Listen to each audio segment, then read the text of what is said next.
سيدنا مولانا محمد وعلى آل سيدنا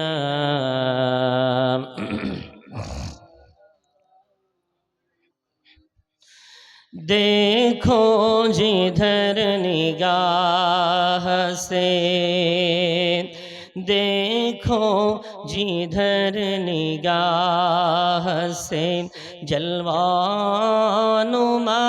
है ओ बंदे हैं सब उसी के, बंदे हैं सब उसी के। हमारा खुदा है ओ देखो जिधर निगाह से। रहमान उसको कहते हैं, क़हार भी है ओ रहमान उसको कहते हैं, क़हार भी है ओ अच्छों के साथ अच्छा, अच्छों के साथ अच्छा, बुरों से खफा है ओ देखो जिधर निगाह से, देखो जिधर निगाह से। पहले बुराई करने ये भी रहे ख्याल, पहले बुराई करने से ये भी रहे ख्याल, कोई भी देखता नहीं, कोई भी देखता नहीं, मगर देखता है ओ देखो जिधर निगाह से, देखो जिधर निगाह से। ला इलाहा इल्लल्लाह, ला इलाहा इल्लल्लाह, ला इलाहा इल्लल्लाह मुहम्मदुर রাসূলুল্লাহ সাল্লাল্লাহু আলাইহি ওয়াসাল্লাম। সম্মানীয় শঙ্করপুর পশ্চিম পাড়া যুবকবৃন্দ, গ্রামবাসী, নারী পুরুষ, ছোট বড় সকলের প্রচেষ্টায় সহযোগিতায় আয়োজিত বাৎসরিক এই নুরানি জলসার নির্ধারিত নির্বাচিত সুদক্ষ সুচিন্তিত মহামান্য সাহেবে সদর, জলসার যোগ্য সঞ্চালক মহামান্য সভাপতি সাহেব, আমন্ত্রিত মুআজ্জাজ মুকাররম উলামায়ে কেরাম, সম্মুখ উপবিষ্ট আমার আল্লাহ প্রেমী, নবী প্রেমী, ইসলাম প্রেমী, সর্বশ্রেণীর জ্ঞানী গুণী বুদ্ধিজীবী আল্লাহওয়ালা মুত্তাকি পরেজগার ভাই যেন আব্বা জানেরা, স্নেহের কচি কাচারা, পদ্মার আড়ালে বসে থাকা পদ্মানুসীন আম্মা যেন বোনেরা, সকলকে শ্রেণীগত ভালোবাসা আন্তরিক শুভেচ্ছা জানিয়ে আল্লাহর কাছে দোয়া চাইছি, আপনারা দোয়া করেন। আজকের আলোচনার বিষয়বস্তু, বর্তমান এই ফিতনার জামানায় কাদেরকে অনুসরণ করলে আমরা সঠিক পথে অটল অবিচল থাকতে পারবো। আমি এই বিষয়ে কোরআন ও হাদিসের আলোকে কিছু কথা বলার নিয়তে বসেছি। ওমা তৌফিকি ইল্লা বিল্লাহ, আলাইহি তাওয়াক্কালতু ইলাইহি উনীব। আমার মতো অযোগ্যকে বলার আগে আপনাদের মতো গুণীজনদেরকে শোনার আগে আল্লাহ আমাদের সকলের জন্য আমল করার ফায়সালা করে দেন। উচ্চ আওয়াজে বলি আল্লাহুম্মা আমিন। আরো একবার আল্লাহর কাছে দোয়া করি, শোনার নাম ইসলাম নয়, মানার নাম ইসলাম। আল্লাহ আমাদের যেন শুধু শুনতে বলতে নয়, মানারও তৌফিক দিয়ে দেন। জোরে বলি আল্লাহুম্মা আমিন। যারা ছড়িয়ে ছিটিয়ে আছেন, সভাপতি সাহেব আপনাদের সকলের কাছে অনুরোধ করেছেন যে আপনাদেরকে মঞ্চের সামনে এসে বসে যেতে। খুব সুন্দর একটা পরিবেশ, যদি আপনারা পরিবেশটাকে গুরুত্ব দেন তাহলে ইনশাআল্লাহুল আজিজ এই মজলিস আমাদের নাজাতের জরিয়া হতে পারে। প্রবাদ বাক্যে আছে, দাঁত থাকতে মানুষ দাঁতের মর্যাদা বোঝে না। আমার সমাজ তো পড়ে না, ওই জন্য এই জলসাগুলো যদি আমরা এগুলোকে সঠিকভাবে মূল্যায়ন করতে পারি আর কিছু গুরুত্বপূর্ণ আলোচনা বলা কওয়া করতে পারি, তো আল্লাহ সকলের জন্য, আমাদের জন্যেও আপনাদের জন্যেও সমাজের মধ্যে একটা বিরাট পরিবর্তন ঘটাতে পারেন। কিন্তু দুর্ভাগ্য এটাই, জলসাগুলো এখন রসম হয়ে গেছে, রেওয়াজ হয়ে গেছে। প্রতি বছর হয়, না দিলে কি হবে, প্রতি বছর দেই, না দিলে মানুষ কি বলবে। এটা একদম মনে যেন না থাকে। ইন্নামাল আমালু বিন্নিয়াত, ওই সব উদ্দেশ্য থাকবে না, বরং এই নিয়ত, এই উদ্দেশ্য হওয়া দরকার যে আমরা যেন গত বছর জলসা দিয়ে আমাদের ইমানের মধ্যে একটা দলন লেগেছিল, গত বছর জলসা দিয়ে সমাজের মধ্যে একটা পরিবর্তন লক্ষ্য করেছিলাম, গত বছর জলসা দিয়ে মানুষ ইবাদতের দিকে আগ্রহী হয়েছিল, সেটাকে আরো বাড়ানোর জন্য আমরা এই জলসা দিচ্ছি। এই উদ্দেশ্য হবে, যেটা রসম না হয়। আমরা দেখতে পাই যে বর্তমান সময়ে এই যা সংখ্যা, শুরু থেকে শুধু আমার জন্য নয়, প্রতিটি মাহফিলের একই অবস্থা, যে শ্রোতা প্রথম দিকে একদম খুঁজে পাওয়া যায় না, আর তাবারুকের সময় রাস্তায় চট বিছিয়ে তাবারুক দিতে হয়, অর্থাৎ প্যান্ডেলও ফুল হয়ে যায় এবং বাইরে থেকে আরো কিছু ফারিস্তা নাজিল হয়। তো এটা বড় দুঃখজনক পরিবেশ, আমাদেরকে এর থেকে বাঁচতে হবে। চলেন আমি কথা লম্বা না করে, আল্লাহ পাক রব্বুল আলামিন 5 পারা 6 পৃষ্ঠা সূরা নিসার মধ্যে আমাদেরকে ডাক দিয়ে খুব ভালোবেসে আমাদেরকে ডাকছেন। ইয়া আইয়ুহাল্লাযীনা আমানু আতিউল্লাহ ওয়া আতিউর রাসূল ওয়া উলিল আমরি মিনকুম। ও দুনিয়ার বিশ্বাসী বান্দা বান্দিরা, আমি রব্বুল আলামিন তোমাদেরকে ডাক দিয়ে বললাম, অনুসরণ আমি আল্লাহ আমার করো, আমার নবী মুহাম্মদ সাল্লাল্লাহু আলাইহি ওয়াসাল্লামের করো, এবং তোমাদের মধ্যে যারা উলুল আমর তাদের অনুসরণ করো।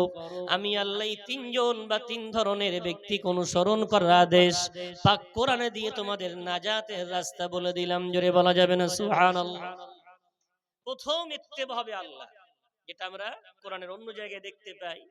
28 পারা 15 পৃষ্ঠা 14 পৃষ্ঠা সূরা তাগাবুনের মধ্যে আল্লাহ পাক রব্বুল আলামিন বলছেন, আমিনু বিল্লাহ ওয়া রাসূল।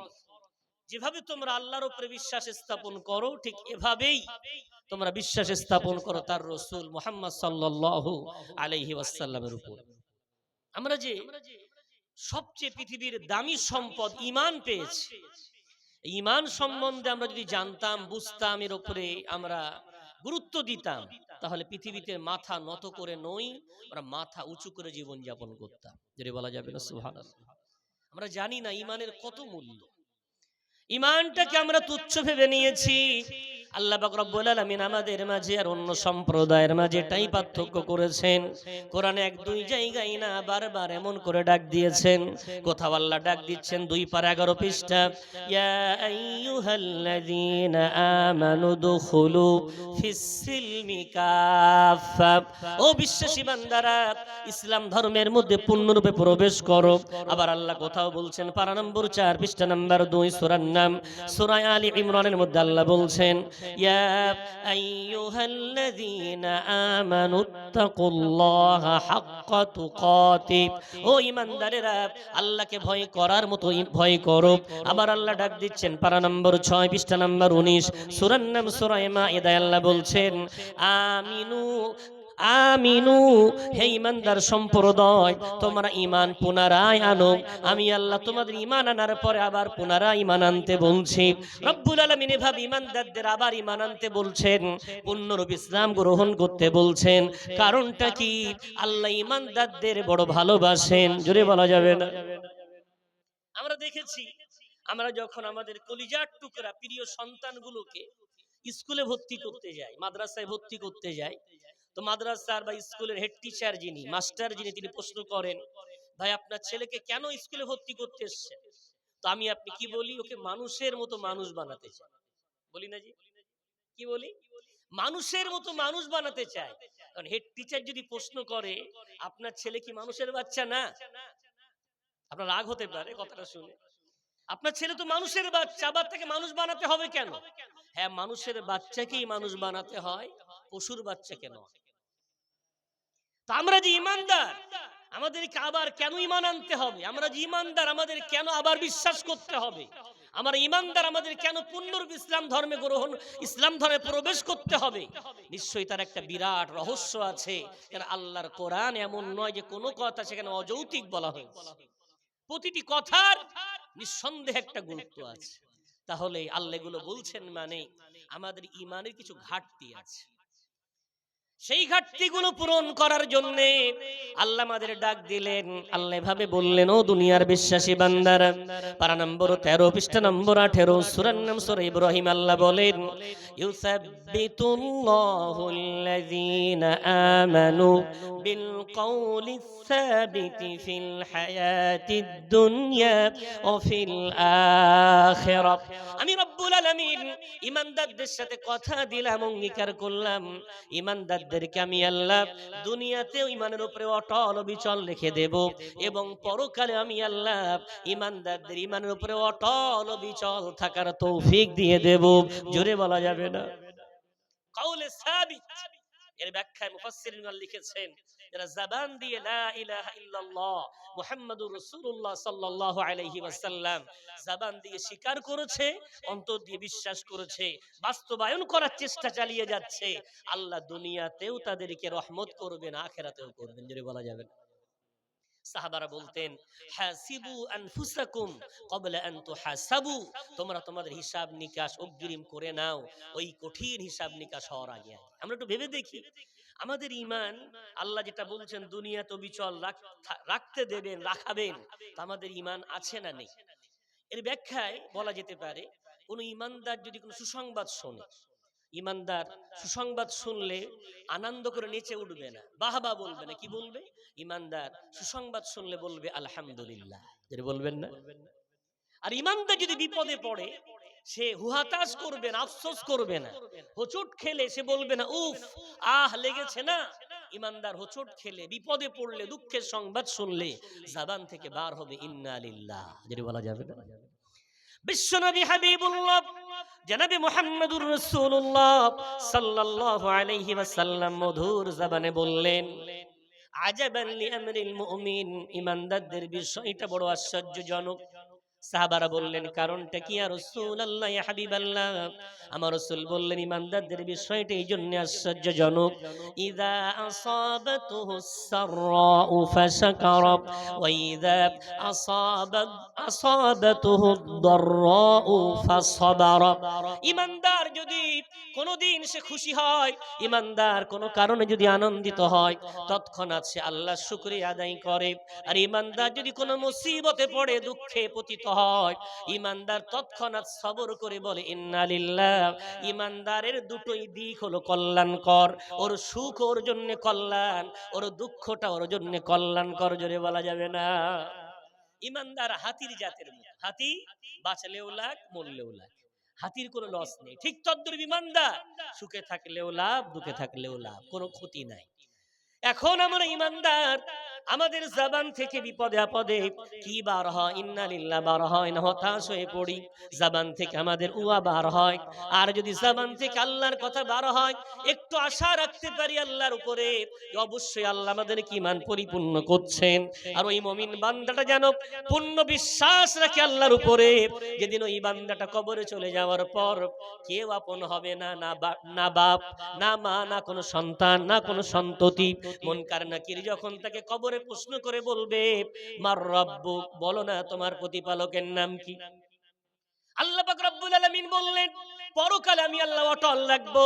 মুফাসসিরিনগণ বলছেন, ওই বান্দা কবরে যাওয়ার পরে যেই বলা হবে মান রাব্বুক, আল্লাহ জবান থেকে তাকে বলিয়ে নেবে আল্লাহু রাব্বি, আল্লাহ আমার প্রতিপালক। জোরে বলা যাবে না? আল্লাহ বলিয়ে নেবেই, কারণ ঈমানদারকে আল্লাহ বড় ভালোবাসে। আমার আল্লাহর এত বড় ওয়াদা। এখন সেই ঈমানের উপরে আমরা কি অবিচল আছি না ডগমগ করছি? ঈমান বিক্রি করা বস্তু নয়। বিশ্বনবী খুব সতর্ক করেছেন, রাসূল কারীম সাল্লাল্লাহু আলাইহি ওয়াসাল্লাম। আমি যে হাদিসটি তেলাওয়াত করলাম আপনাদের সামনে, বিশ্বনবী বলছেন, বাদিরু বিল আ'মাল, অতি দ্রুত ভালো কাজ করে নাও। আমি রাসূল দেখতে পাচ্ছি খুব শীঘ্রই কাফিতানিন কাকিতাইল লাইলিল মুজলিম, বাদিরু বিল আমালি ফিতানান কাকিতাইল লাইলিল মুজলিম, অচিরেই এমন ফিতনার যুগ আসবে যে যুগটা অন্ধকারে ছেয়ে যাবে। সেই যুগে এক ব্যক্তি ইউসবিহু রাজুলু মুমিনান, সকালবেলা ঈমানদার, সন্ধ্যাবেলা কাফির। ওয়ায়ুমসি কাফিরা ওয়ায়ুমসি মুমিনান ওয়ায়ুসবিহু কাফিরা, সকালবেলা ঈমানদার, সন্ধ্যাবেলায় কাফির, সন্ধ্যাবেলা ঈমানদার, সকালবেলা কাফির। এবং এতটুকুই নয়, ইয়াবিউ দীনাহু বিআরাদিন মিনাদ দুনিয়া, সেই জামানায় বান্দা তার ঈমানটা দুনিয়ার তুচ্ছ সম্পদের বিনিময়ে বিক্রি করে দেবে। যেটা বলবেন নাউজুবিল্লাহ। ভাই বাবজি আমার, আমরা ঈমানদার হয়ে কোথায় দাঁড়িয়ে আছি? রাসূল যাদেরকে নিয়ে আতঙ্কিত ছিলেন, আশঙ্কা করেছিলেন, আমরা তাদের মধ্যে আছি না? আমরা ঈমানের উপরে অটল অবিচল আছি। ঈমান শিখতে হলে আল্লাহ পাক রব্বুল আলামিন পারা নাম্বার 1 পৃষ্ঠা নাম্বার 2 সূরার নাম সূরা বাকারায় আল্লাহ বলেছেন, আমিনু কামা আমানান নাস। ও বিশ্বাসী বান্দা বান্দিরা, ঈমান আনতে হলে তাদের মতো আনো যাদের ঈমান সম্বন্ধে আমি আল্লাহ গ্রহণ করে নিয়ে বলেছি, রাদিয়াল্লাহু আনহুম ওয়া রাদু আনহু। আমার নবীর হাতে গড়া সাহাবা যারা, তাদের মতো তোমরা ঈমান নিয়ে এসো। আমি রব্বুল আলামিন তাদের মতো ঈমান আনাটাকে আমি তোমাদের কাছে দাবি করে জানিয়ে দিলাম। জোরে বলা যায়? তাদের ঈমান উপরে অটল থাকতেন, অবিচল থাকতেন। রাসূলের প্রাণপ্রিয় সাহাবা খুবাইব রাদিয়াল্লাহু তাআলা আনহু, তাকে সুলি কাস্টে ঝোলানো হবে, সুলি কাস্টে। ঠিক এমন সময় তাকে বলা হচ্ছে, ও খুবাইব, বলো না তুমি যদি আজকে এই জায়গায় না হয়ে তোমার জায়গায় মুহাম্মদ, তোমাদের প্রিয় নবী মুহাম্মদ তোমার জায়গায় হতো, আর আমরা তাকে সুলি দিতে পারতাম, কতই চমৎকার হতো। ও খুবাইব, তুমি আজকে তোমার পরিবারের কাছে, স্ত্রী সন্তান পিতামাতার কাছে তুমি থাকতে, আর তোমার জায়গায় মুহাম্মদকে সুলি দিতাম। খুবাইব এতক্ষণ শান্ত ছিলেন, শুধু জবান দিয়ে যখন কাফেরদের জবান থেকে এই কথাটা তার কানে পৌঁছেছে, খুবাইব অস্থির হয়ে চিৎকার করে বলছে, ওরে কাফেরের দলেরা, কান খুলে শুনে রাখ না, এবার যদি এমন কথা বলিস আমি অবস্থায় তোদের জবান আমি ছিঁড়ে নেব। আমার সামনে বিশ্বনবী মুহাম্মদ সাল্লাল্লাহু আলাইহি ওয়াসাল্লাম সম্বন্ধে এমন কথা খবরদার বলবি না, বলবি না। আমি রাসূলকে এত ভালোবাসি, আমি বেঁচে থাকবো আর বিশ্বনবীর পায়ে একটা কাঁটা ফুটবে, এ সংবাদ আমার কানে যাবে, আর আমি খুবাইব বেঁচে থাকবো, এতটুকুই আমার জন্য বরদাস্ত হবে না। জোরে বলা যায়? দেখছেন, বিশ্বনবীর পায়ে কাঁটা ফুটবে, আমার সহ্য হবে না। রাসূলের ভালোবাসা, আল্লাহর ভালোবাসা। আল্লাহর ভালোবাসার ব্যাপারে রাসূলের এক যুবক সাহাবা, অনেক লম্বা লম্বা ঘটনা, আমি গেলে ঘটনায় পড়ে যাব, একটু ফিরে আসছে এই জন্য। সালাবা বলে এক বিশ্বনবীর সাহাবা ছিল, সালাবা রাদিয়াল্লাহু তাআলা আনহু। উনি রাস্তা দিয়ে যাচ্ছেন, যেতে যেতে অনিচ্ছাকৃতভাবে তার একটি দৃষ্টি পড়ে গেছে একটি নারীর উপর। তো দৃষ্টি পড়েছে, নারীটা গোসল করছিল, পর্দা উড়ে গেছে গোসলখানার, আর তার দৃষ্টি পড়ে গেছে। ব্যাস, সালাবা রাদিয়াল্লাহু তাআলা আনহু শুধু দেখার পরেই চোখটা বন্ধ করে নিলেন। কে তিনি? রাসূলের ওহী লেখা সাহাবা খুব প্রিয় রাসূলের সাহাবা সালাবা চোখে এতটুকু দৃশ্য দেখার পর চোখটা বন্ধ করে দৌড়ায় আর বলে, ও আল্লাহ, তোমার নিষ্পাপ নবী মুহাম্মদ সাল্লাল্লাহু আলাইহি ওয়াসাল্লামকে যে চোখ দিয়ে বারবার আমি দেখি, এই গুনাহ ভরা চোখ নিয়ে সেই রাসূলকে আমি এবার কি করে দেখব? সালাবা বিশ্ব নবীর দরবারে গেলেন না, কি করলেন? দৌড় শুরু করলেন। চলতে চলতে চলতে চলতে মদিনার এলাকা ছাড়লেন, পর্বত ছাড়লেন, এলাকা ছেড়ে অনেক দূর একটা গুহার মধ্যে গিয়ে সিজদায় পড়ে সালাবা কাঁদতে শুরু করে দিলেন। বাড়িওয়ালারা জানেন সালাবা হয়তো রাসূলের দরবারে আছে। বিশ্বনবী মনে করছেন সালাবা বাড়িতে আছেন। একদিন, দুদিন, 3 দিন হয়ে গেল, সালাবা আসছেন না। সর্বোপরি বিশ্বনবী আলী মুরতাদা এবং সালমান ফারসি রাদিয়াল্লাহু আনহুমাকে, অন্য বর্ণনা উমারে ফারুক এবং সালমান ফারসি রাদিয়াল্লাহু আনহুমাকে দায়িত্ব দিয়ে বললেন, যাও তো সালাবার খোঁজ নাও। তারা দুজন বাড়ি এসে বলছেন, ও সালাবার পরিবারের সদস্যরা, সালাবা কই? বলে, সালাবা তো 3 দিন আগে গেছে। তার মানেটা কি? বাড়ি আসেনি? বলে না। রাসূলের দরবারে নাই? বলে না। সবাই আতঙ্কিত, কি হয়েছে? চতুর্দিকে খোঁজ খবর নেওয়া হলো, সালাবার তদন্ত করে খুঁজে পাওয়া যায় না। দুইজন সাহাবা খুঁজতে খুঁজতে মদিনার এলাকা ছেড়ে দিয়ে একদল বেদুইন রাখাল তাদের কাছে জিজ্ঞাসা করলো, বলে আমরা জানি না। অন্য একটা রাখাল দল তাদেরকে জিজ্ঞাসা করলো, তারাও বলল জানি না। আবার একটা রাখালদের দল তাদের কাছে জিজ্ঞাসা করার পরে বলে, আমরা তো জানি না সালাবাকে। তবে ওই গুহাতে এমন একজন বয়সের যুবক, সে সারাদিন ক্রন্দন করে, খুব কান্নাকাটি করে। সন্ধ্যাবেলায় কাঁদতে কাঁদতে একটা পেয়ালা নিয়ে গাছের গোড়ায় এসে বসে। আমরা একটু দুধ দয়া করে তাকে দেই, ওই দুধটুকুই পান করে, ছাড়া সারাদিন সারা রাত ওই গুহার মধ্যে ক্রন্দন করতে থাকে। সঙ্গে সঙ্গে সাহাবারা বুঝতে পারল ওটাই সালাবা। দৌড়ে গেলেন, গুহার দরজায় গিয়ে দেখে সালাবা সিজদায় পড়ে ঝরঝর করে কাঁদছে। সালাবা সিজদায় পড়ে আছে। কিছুক্ষণ পর উঠে সালাম ফেরালেন। ওমর আওয়াজ দিচ্ছে, সালাবা, গদ্দান আমাকে ধরতে এসেছো নাকি? আমার বিরুদ্ধে আল্লাহ কি কোন আযাবের আয়াত নাযিল করেছে? আমার রাসূল কি তোমাদেরকে আমাকে ধরতে পাঠিয়েছে? ঝরঝর করে সালাবা কাঁদে আর প্রশ্ন করে। দুই সাহাবা বলে, না গো ভাই, রাসূল তোমার বিরুদ্ধে কোনো শাস্তির কথা বলেননি। আল্লাহ কোনো শাস্তির আয়াত নাযিল করেননি। তোমাকে খুঁজতে না পেয়ে নিতে এসেছি বলে আমি যাব না। ওমর বলছে, আমরা না নিয়ে যাব না। বিশ্বনবী আমাদেরকে দায়িত্ব দিয়েছেন, তুমি যাবে কিনা বলো। স্বেচ্ছায় গেলে ভালো, অন্যথায় জোর করে নিয়ে যাব। সালা বলছে, বলতে পারো যে আমার বিরুদ্ধে কোন আয়াত নাজিল হয়েছে কিনা? সাহাবারা বলছে, না, নাজিল হয়নি, আমরা জানি না। এই বলে তারা দুজনা সালাবাকে বিশ্বনবীর দরবারে টেনে এনেছেন। রাসূলের সামনে সালাবা দাঁড়িয়ে রাসূল প্রশ্ন করে বলছেন, বাবা সালাবা, কি হয়েছে? কেন আমার দরবারে তুমি এলে না? সালাবা চোখ দুটো বন্ধ করে কাঁদছেন আর বলছেন, ইয়া রাসূলুল্লাহ, ইয়া হাবিবাল্লাহ, এত বড় গুনাহ করেছি, আপনার দরবারে আমি আসার যোগ্য নই। রাসূল বলছেন, কি অন্যায় তুমি করেছো? কি গুনাহ তুমি করেছো বলো না বাবা, আমি তোমার জন্য আল্লাহর কাছে ক্ষমা চেয়ে নেব। সালাবা বলছে, ইয়া রাসূলুল্লাহ, ইয়া হাবিবাল্লাহ, রাস্তা দিয়ে আসছিলাম, অনিচ্ছাকৃত মহিলার দিকে দৃষ্টি পড়েছে, গোসল করছিল, আমি নোংরা দৃশ্য দেখে ফেলেছি। ইয়া রাসূলুল্লাহ, ইয়া হাবিবাল্লাহ, ওই চোখ নিয়ে আপনাকে কি করে তাকাবো? এই ভয়ে, এই ভীতু হয়ে আমি আল্লাহর কাছে ক্ষমা চাইছিলাম। রাসূল কারীম সাল্লাল্লাহু আলাইহি ওয়াসাল্লামের সাহাবার আল্লাহর প্রতি ভালোবাসা, আল্লাহর প্রতি এই ভয় দেখে কাছে ডাকলেন। খুব দুর্বল হয়ে পড়েছে সালাবা, নিজের কোলে শুইয়ে দিলেন।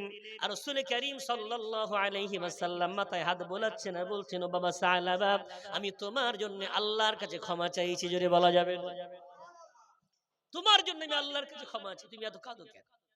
বিশ্বনবী যখন ক্ষমা চাইছেন, ঠিক এমন সময় পায়ের কাছে দেখা যাচ্ছে, কয়েকজন সাহাবার সাথে এই ঘটনা ঘটেছে, দেখা যাচ্ছে সালাবার পায়ের কাছে মালাকুল মউত দাঁড়িয়ে আছে।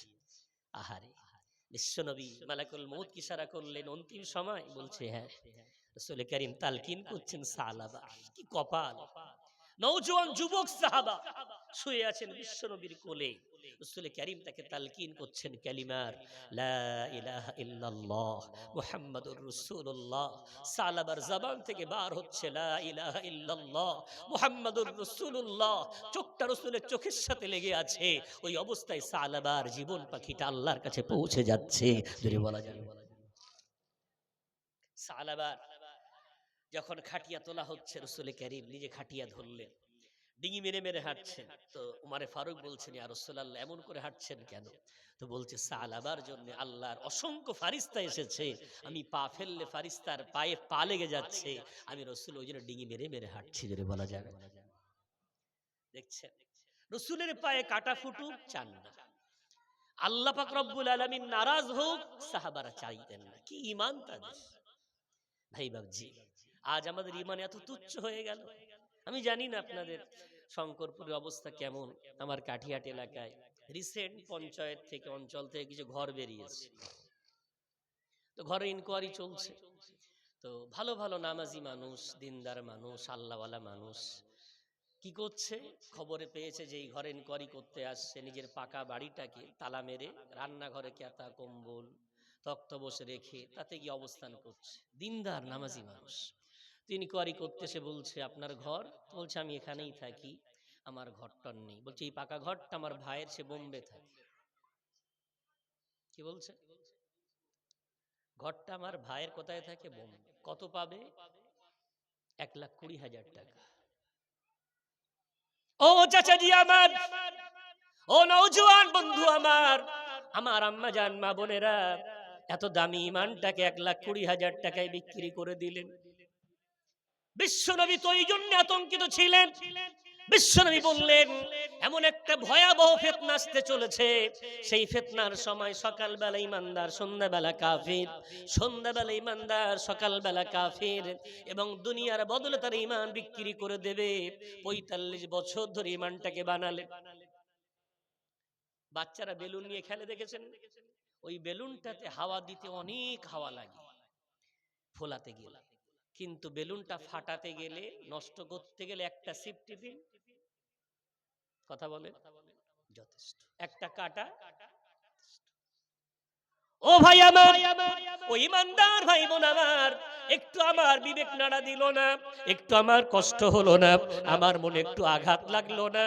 55 বছর ধরে বানানো ইমানটাকে, 65 বছর ধরে বানানো ইমানটাকে, 40 বছর ধরে বানানো ইমানটাকে সামান্য 1,20,000 টাকার একটা সিফটি পিন দিয়ে আমি ছিদ্র করে দিলাম। কেন? কেন? সহিহ বুখারীর হাদিস, রাসূল কারীম সাল্লাল্লাহু আলাইহি ওয়াসাল্লাম বলেছেন, মুনাফিকের আলামত হলো 4টি।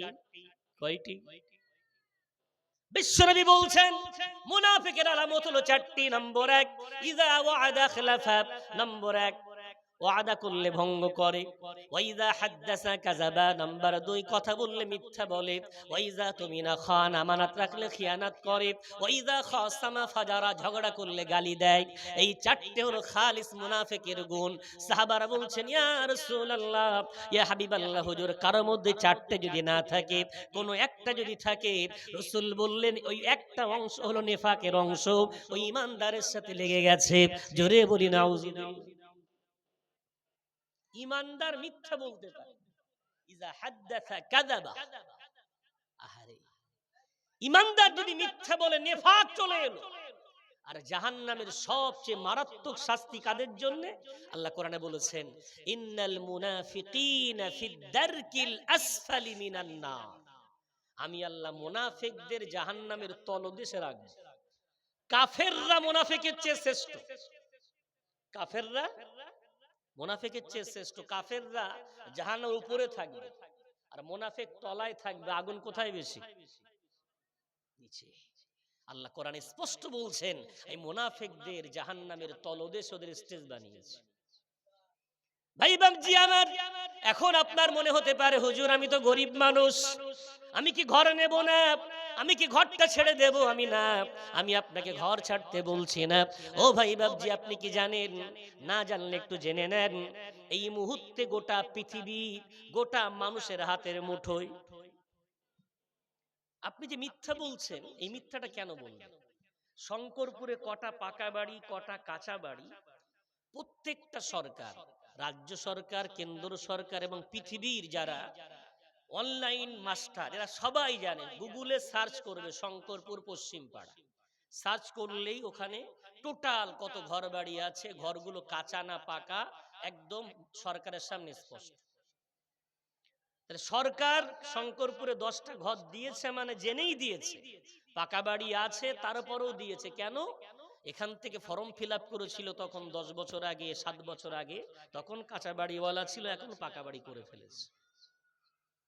সরকার জেনে শুনেই দিয়েছে, গরিবের অনুদান স্বরূপ দিয়েছে। আমরা কি ইউনিয়ন করতে পারি না যে 10 জন আর কোটা এসেছে, ওই 10 জন মেম্বারের কাছে গিয়ে বলবো আমরা মিথ্যা বলতে রাজি নই, ভোটে আমরা তো আপনাকে জিতিয়েছি। ফর্ম ফিল আপ যখন করেছিলাম মাটির বাড়ি ছিল, ফর্ম যখন ভরেছিলাম তখন কাঁচা বাড়ি ছিল। আলহামদুলিল্লাহ 2 ছেলে বিদেশে থাকে, আমি এদিকে বাড়ি টুকটাক করে অনেক ধার দেনা করে বাড়িটা বানিয়েছি, আমাদেরই ঘর। তখন মাটির ছিল, অভাব ছিল, এখনো না খাটলে সংসার চলে না। তখন আর ফর্ম ফিল আপ অনুযায়ী ঘর যখন এসছে, এই ঘর আছে তোমাকে এতেই দিতে হবে। কি বলতে চাচ্ছ? ও কি করবে ওর দায়িত্ব। যেহেতু আমরা তাকে মেম্বার বানিয়েছি, আমরা তাকে প্রধান বানিয়েছি, আমরা মিথ্যা বলতে রাজি নই। কথা কি বুঝতে পারছেন?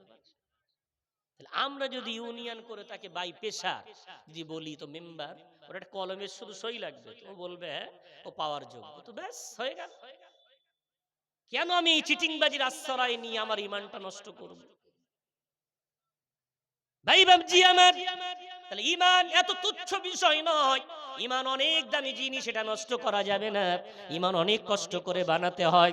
সাহাবার ওই জন্যে কাফের এক সময় ছিলেন, এক সময় তারা ইমান হারা ছিলেন, এক সময় মূর্তি পূজক তারা ছিলেন, কিন্তু ইমানের মজা যেই চাকতে পেরেছেন, তাদের সামনে দুনিয়া হয়ে গেছে তুচ্ছ, ইমান হয়ে গেছে পৃথিবীর সবচেয়ে শ্রেষ্ঠ সম্পদ। জোরে বলা যাবে না। এরপরে আমার সমাজে শঙ্করপুর মানে শাকচোড়া, আর শাকচোড়া মানে ঘোষবাড়ি, শাকচোড়া মানে ঘোষবাড়ি। এখন ঘোষবাড়ি যাওয়া যায়? চলেন, কোরআনুল কারীমের ওই আয়াত প্রথমেই পড়েছিলাম, কাদেরকে মানবেন? আল্লাহকে, রসুলকে, উলুল আমরকে। মনে আছে না? মনে আছে না? যেটা প্রথমে বলছে উলুল আমর কারা?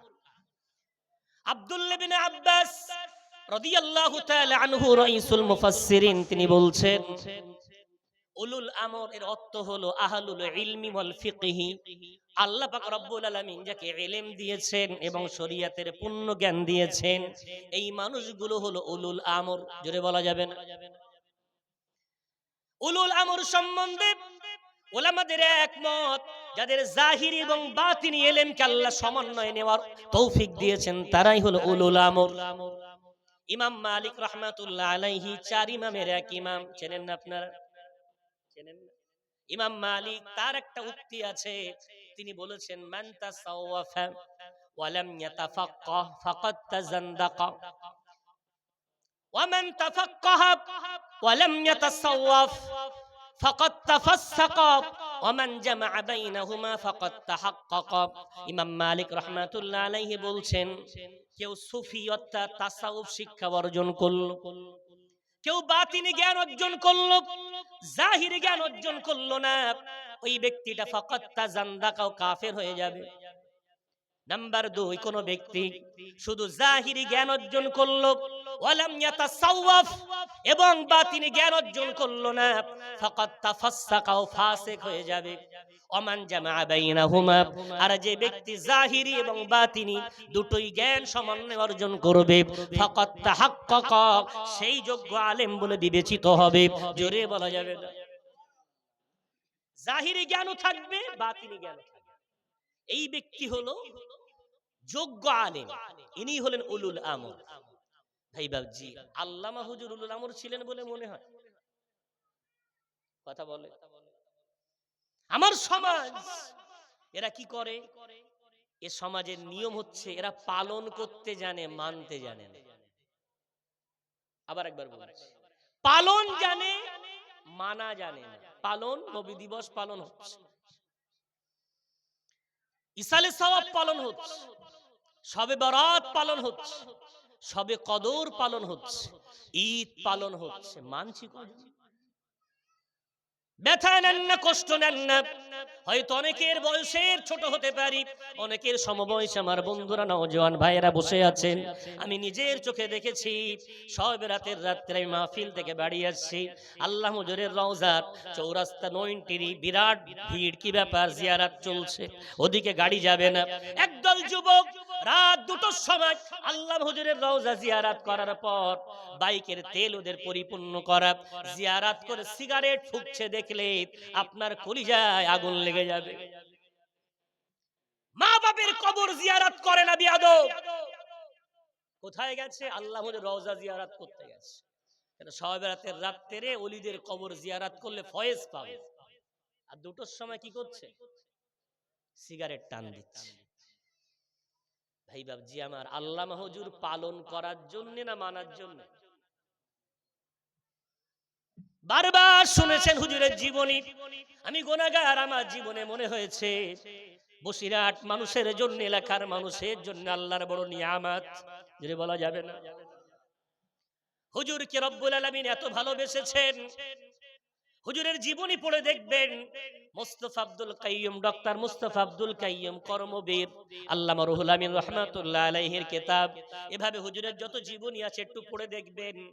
হুজুর ছোট্ট বেলায় ইলমে লাদুন্নি পেয়েছেন।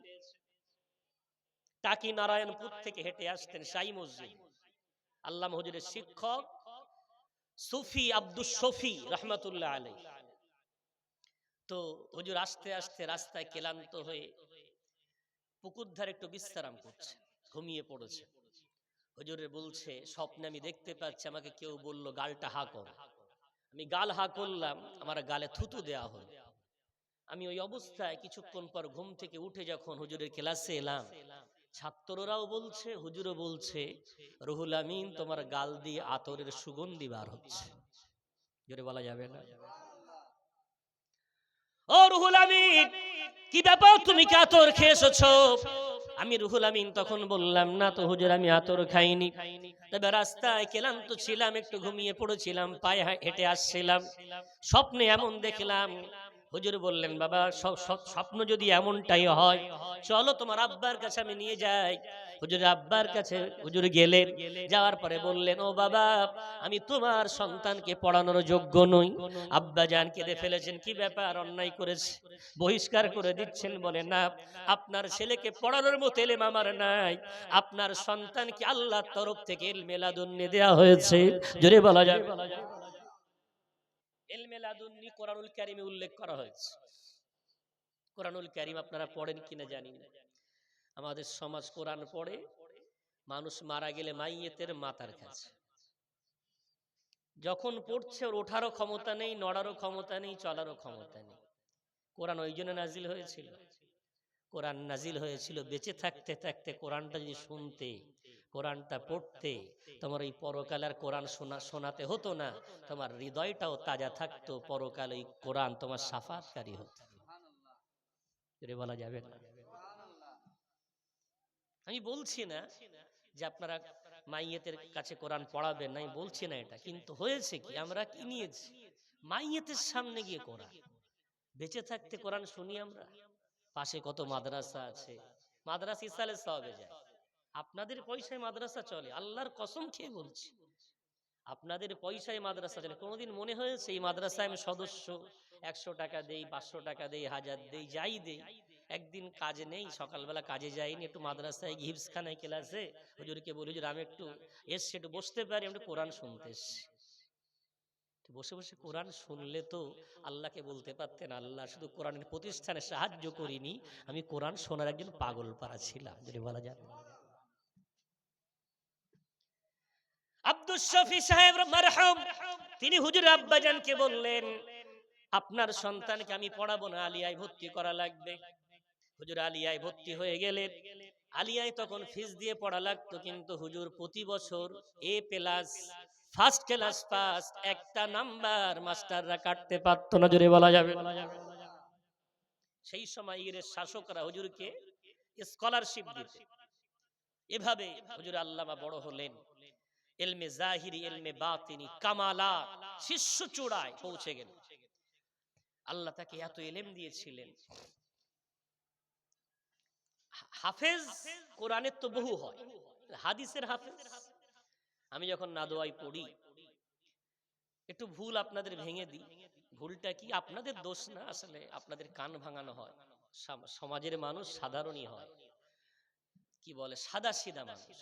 একটু বাইরের দিকে গেলেই আমাদের উপরে একটা তকমা লাগিয়ে দেওয়া হয়, ওই বাইরের দিকে পড়েছে তবলিগ। তবলিগ না তো কি বলছে, এই নাদবি লাগানো আছে, তো তো বলে ওই আব্দুল কাইম নাদবি মানে তবলিগ বলো। ও নাদোয়া থেকে পড়ে এসছে, কাসিমি দারুল উলুম দেওবন্দ থেকে পড়ে আসলে এই সব যদি বলেন তো একটু বুঝে নেন। নাদবি বা কাসিম এগুলো যে মাদ্রাসা একটা বাচ্চা পড়ে, আমিনিয়া থেকে ফারেগ হলে তার নাম এসে লেখে আমিনি, আলিয়া থেকে ফারেগ হলে লেখে আলিয়াবি, ফুরফুরা টাইটেল থেকে ফারেগ হলে লেখে ফাতিহি, নাদোয়া থেকে ফারেগ হলে লেখে নাদবি। এগুলো হচ্ছে ওই প্রতিষ্ঠানের একটা সেফাত। মদিনা থেকে বার হলে মাদানি, জামি আজহার থেকে আজহারি, এগুলো সব ওই ফারেগ ওখান থেকে। তো মূলত বাইরে থেকে পড়েছে তবলিগ কিনা। ভাই তবলিগ সিলসিলা তো মূলত বিরাট দ্বন্দ্বের নাম না। তবলিগ শব্দের অর্থ যে প্রচার করা। কি করা? প্রচার করা। আল্লামা হুজুর দিন প্রচার না করতেন, এই মুখে দাড়ি মাথায় টুপি আমাদের জুটতো? কথা বলেন। দাদা হুজুর যদি দিন প্রচার না করতেন তো এই মুখে দাড়ি মাথায় টুপি থাকতো? তাহলে আমরা শব্দটাকে একটা সম্প্রদায়ের দিকে তাকিয়ে এই যে ঘৃণা করি, এটাকে বুঝে নিতে হবে। বাইরে থেকে পড়ে এসছে, আচ্ছা যাদেরকে ঘৃণা করে আমরা তাকে তবলিগ বলছি, একটু আসেন না আমার সাথে, এক সপ্তাহ থাকে। আর আমার ড্রাইভার আছে, আমার সাথী আছে, আমার গ্রামবাসী আছে, আমার মাদ্রাসা আছে, 36 বছর আমার রানী। আল্লামা হুজুর যে কোনো একটা কিতাব তুলে নেন, নেওয়ার পরে দেখেন হুজুরের কিতাবের ফতো অনুযায়ী আমি কতটা আমল করি, আপনি কতটা আমল করেন, দেখা যায়। যদি দেখেন আপনার আমলে ঘাটতি, আমার আমলে ঘাটতি নেই, তাহলে আল্লামা হুজুর পালনের নাম না, আল্লামা হুজুর মানার নাম। যেটা বলবেন না, আল্লামা হুজুর পালনের নাম না, আল্লামা হুজুর মানার নাম। কলিজার ব্যথা আপনাকে কি করে বলবো। আল্লামা হুজুরের আমি যখন আখিরি জোহর নামাজের দালাইল গুলো নাদোয়ার লাইব্রেরিতে আমি কিতাব দেখে দেখে হাওয়ালা বার করার চেষ্টা করছি। আমি কিতাব যখন আমি লাইব্রেরি ম্যানকে বললাম এই কিতাবগুলো আমাকে দেন, আমি একটু দলিল লিখতে চাই মুফতির বছর। আমার কিতাবগুলো আমার সামনে বার করে আনা হচ্ছে, এত পুরাতন কিতাব, কোন কিতাবের পৃষ্ঠা ভেঙে গেছে, কোন কিতাবে টেপ লাগানো আছে। আমি কিতাবগুলো দেখি আর হুজুরের কিতাবের সাথে মিলাই, চোখ দিয়ে পানি আসে। আর আমি চিন্তা করি, আহারে সেই যুগে তো বাংলায় কোনো বড় লাইব্রেরি ছিল না, সে যুগে এত হাওয়ালার কিতাব বাংলার জমিনে ছিল না। অথচ হুজুরের কিতাবে হাওয়ালাগুলো মানে আমার মনে হলো যেন আল্লামা হুজুরকে আল্লাহ গায়বী মদদ দিয়ে এমন কোন কিতাব তার সামনে খুলে দিতেন, আর তিনি সেই হাওয়ালা দেখে দেখে কিতাব লিখতেন। জোরে বলা যাবে। আমার সেদিন মনে হয়েছে, ভাই বাবজি আমার, সেই আল্লামা হুজুরকে আমরা পালনীয় বানিয়ে দিয়েছি, মাননীয় নয়। আল্লামা হুজুর পালনীয় নয়, মাননীয়। সেই আল্লামা হুজুরকে আমরা কি করেছি? আজকে বলেন আল্লামা হুজুরের নামাজ শিক্ষাটা যদি আমি বলি, কজন মুসল্লি আমার গ্রামে, মুসল্লির সংখ্যা কোন কোন মসজিদে জোহরের নামাজে 10 জন, আসরের নামাজে 20 জন, মাগরিবে 30 জন, এশায় আবার 10, ফজরে 3 জন। ফজরে কজন? সংখ্যাটা খুব একটা ভুল বলছি না আশা করি। জি, তাহলে দেখছেন জোহরে 10, আসরে 20, মাগরিবে 30, এশায়ে 10, ফজরে 3। জি, তো এই মসজিদের পরিস্থিতিতে কোনদিন ইমাম সাহেব আসতে পারেন, ধরে নেন জোহরের নামাজ একটায়, ইমাম সাহেব মসজিদের সময় মতো আসতে পারেন। মুয়াজ্জিন সাহেব, মসজিদের কেশিয়ার সাহেব, আরো 5 ওয়াক্ত নামাজে আসা এক ব্যক্তি, 3 জন মিলে গোল টেবিল করছে আর ঘড়ির দিকে তাকাচ্ছে আর বলছে ইমাম সাহেব আর চলবে না। অপরাধ কি? ইমাম সাহেব গত সপ্তাহে একদিন দেরিতে এলো, আবার আজকে দেরি করলো, ওই সব সময় দেরি করে। কি বলছে? সব সময় দেরি করে। একটু আগিয়ে আসেন। আসলে আমি বলিনি কেন জানেন, ওই আমার সম্প্রদায়ের অভ্যাস, আম্মা জান মা বোনদের অভ্যাস যেমন, পুরুষের অভ্যাস তেমন হয়ে গেছে। ওদের যদি বলেন দাঁড়িয়ে গল্প করছে, ভাবি তুমি একটু বসো, না না আমার চুলোয় আমার হাড়ি চাপানো আছে, আমার এক্ষুনি দৌড়াতে হবে। ও দাঁড়িয়ে আধা ঘন্টা গল্প করবে কিন্তু বসবে না। আর আমার জলসার শ্রোতা যদি বলি আগিয়ে আসেন তো পালান, ও দরকার নেই ভাই, তুমি যেখানে আছো থাকো, অন্তত শুনে যদি আল্লাহ হেদায়েত দেয় আমাকেও বা আপনাদের, ওই জন্য আমি আর বলি না। যেই বা হোক, ফিরে আসি। তো মূলত বিশ্বনবী রাসূল কারীম সাল্লাল্লাহু আলাইহি ওয়াসাল্লামের শরীয়ত যদি তাকিয়ে দেখি, এই সমস্ত ওলামা আমাদের জন্য পালনীয় নয়, মাননীয়। তো যেটা বলছি, ইমাম সাহেবকে নিয়ে কি হচ্ছে, তিনজন মিলে গীবত করছে। গীবত কাকে বলে? কারোর মধ্যে কোনো অন্যায় আছে সেটা তাকে না বলে তার পিছনে বলা। আবার একবার বলবো, কারোর মধ্যে কোনো অন্যায় আছে তাকে না বলে তার পিছনে বলার নাম কি? গীবত। গীবত সম্বন্ধে রাসূলের হাদিস প্রথম, আল গীবাতু আশাদ্দু মিনাজ জিনা। আমার উম্মতি কান খুলে শুনে রাখো, আমি রাসূল বললাম গীবত হলো জেনার চেয়ে জঘন্যতম। কোরআন কি বলছে? পারা নম্বর 26 পৃষ্ঠা নম্বর 16, সূরার নাম সূরা হুজুরাতের মধ্যে আল্লাহ বলেন, ওয়ালা ইয়াগতাব বা'দুকুম বা'দা আইয়ুহিব্বু আহাদুকুম আন ইয়াকুলা লাহমা আখিহি মাইতান ফাকারিহতুমু। ও বিশ্বাসী বান্দারা, তোমরা কি চাও নিজের মৃত ভাইয়ের গোশত ভক্ষণ করতে? নিজের ভাই মারা যাওয়ার পর তার গোশত যদি খেতে না চাও, খবরদার খবরদার, তোমরা কোনোদিন যেন গীবত গিল্লা করো না। কার আদেশ? আল্লাহর। তিনজন মুসল্লি মিলে একটা পাঁচ গীবত করছে, ইমাম সাহেব দেরিতে এসেছে। ভাই কত মাইনে দেন? আমার এলাকার ইমামদের মাইনে হচ্ছে সরকারি ভাতা 3000, আর গ্রাম থেকে দেয় 3000। বিরাট অভাবী গ্রাম, মসজিদ বানিয়েছে 60 লক্ষ টাকা ব্যয় করে, 10 লক্ষ টাকা, 20 লক্ষ টাকা, 30 লক্ষ টাকা ব্যয় করে। আর ইমামের মাইনে কত? 3000। ওই 3 আর ওই 3 মিলে 6। এতগুলো মানুষ বসে আছেন, ওপেন চ্যালেঞ্জ, 1 মাসের দায়িত্ব নেবেন, হাত তোলেন। 1 মাসের দায়িত্ব, আজান দিতে হবে না, ইমামতি করতে হবে না, আজানের 15 মিনিট আগে শুধু গেটটা খুলে দেবেন, 10,000 টাকা আব্দুল কাইয়ুম দেবে। কেউ নেবেন দায়িত্ব? আজানের 15 মিনিট আগে গেটটা শুধু খুলে দিতে হবে, 1 মাস, 10,000 টাকা দেবো। কে আছে? জি, ক্ষমতা নেই। কন্টিনিউ 1 মাস 15 মিনিট আগে গেট খুলবেন, ক্ষমতা নেই। তাহলে আমি আপনি অন্যের দিকে আঙুল তুলি, অথচ দেখি না অন্যের দিকে একটা তুললে 3টে আঙুল কার দিকে? কার দিকে? ইমাম সাহেবকে 3000 টাকা দিই, তার কাছ থেকে আমরা চাই ডট একটাই জামাত শুরু হবে যেন 10 মিনিট আগে এসে বসে থাকে। ও ভাই, ওটা তো কোনো পার্টসের নাম না, ওটা কোনো মেশিন না, ও তো আমার মতো আল্লাহর একজন বান্দা। ওর অসুস্থতা আছে, ওর সমস্যা আছে, ওর রোগ ব্যাধি আছে, অনেক সমস্যা তার হতে পারে। হায় রে দুর্ভাগ্য, আমি এতদিন ধরে নামাজ পড়ি, আমি মসজিদের কেশিয়ার, আমি সভাপতি, আমি 5 ওয়াক্ত নামাজি। হ্যাঁ হ্যাঁ, আমি নামাজ পড়েছি বলে নামাজের রাকাতগুলো মুখস্থ আছে, আমি নামাজ কায়েম করলে নামাজ অবশ্যই পড়াতে পারতাম। নামাজ কায়েম করিনি, নামাজ পড়েছি। জোহরের নামাজ ক রাকাত? 12 রাকাত। আসরের বলে 8 রাকাত, মাগরিবের 7 রাকাত, এশার 17 রাকাত, ফজরের 4 রাকাত। রাকাত মুখস্থ। আচ্ছা, তো তুমি যে নামাজ পড়ো, সানাটা একটু শোনাও তো। আর বলেন না হুজুর, ওই ওয়াজ শুনতে হবে। সূরা ফাতিহাটা হুজুর ওয়াজ শুনতে হবে। আচ্ছা, সূরা ফাতিহার পরে কোন কোন সূরা পড়ো? বল ইন্নাতাইন আগে পড়ি, সূরা ইখলাস পরে পড়ি। আর সূরা? বল ওই দুটোই চলছে হুজুর। ক বছর নামাজ পড়ে? 20 বছর নামাজ পড়ে, সানা নেই। 20 বছর নামাজ পড়ে, সূরা ফাতিহা নেই। 20 বছর নামাজ পড়ে ইখলাস আর সূরা কাউসার দিয়ে তারতিব ছাড়া। দোয়াই কুনুত বলো, যে দোয়া পড়ি, ওখানে দাঁড়িয়ে রব্বানা জালামনা দোয়া পড়ি। কেউ 3 বার সূরা ইখলাস চালায়। ব্যথা নেন না ভাই আমার, কলিজার জ্বালার কথা বলছি।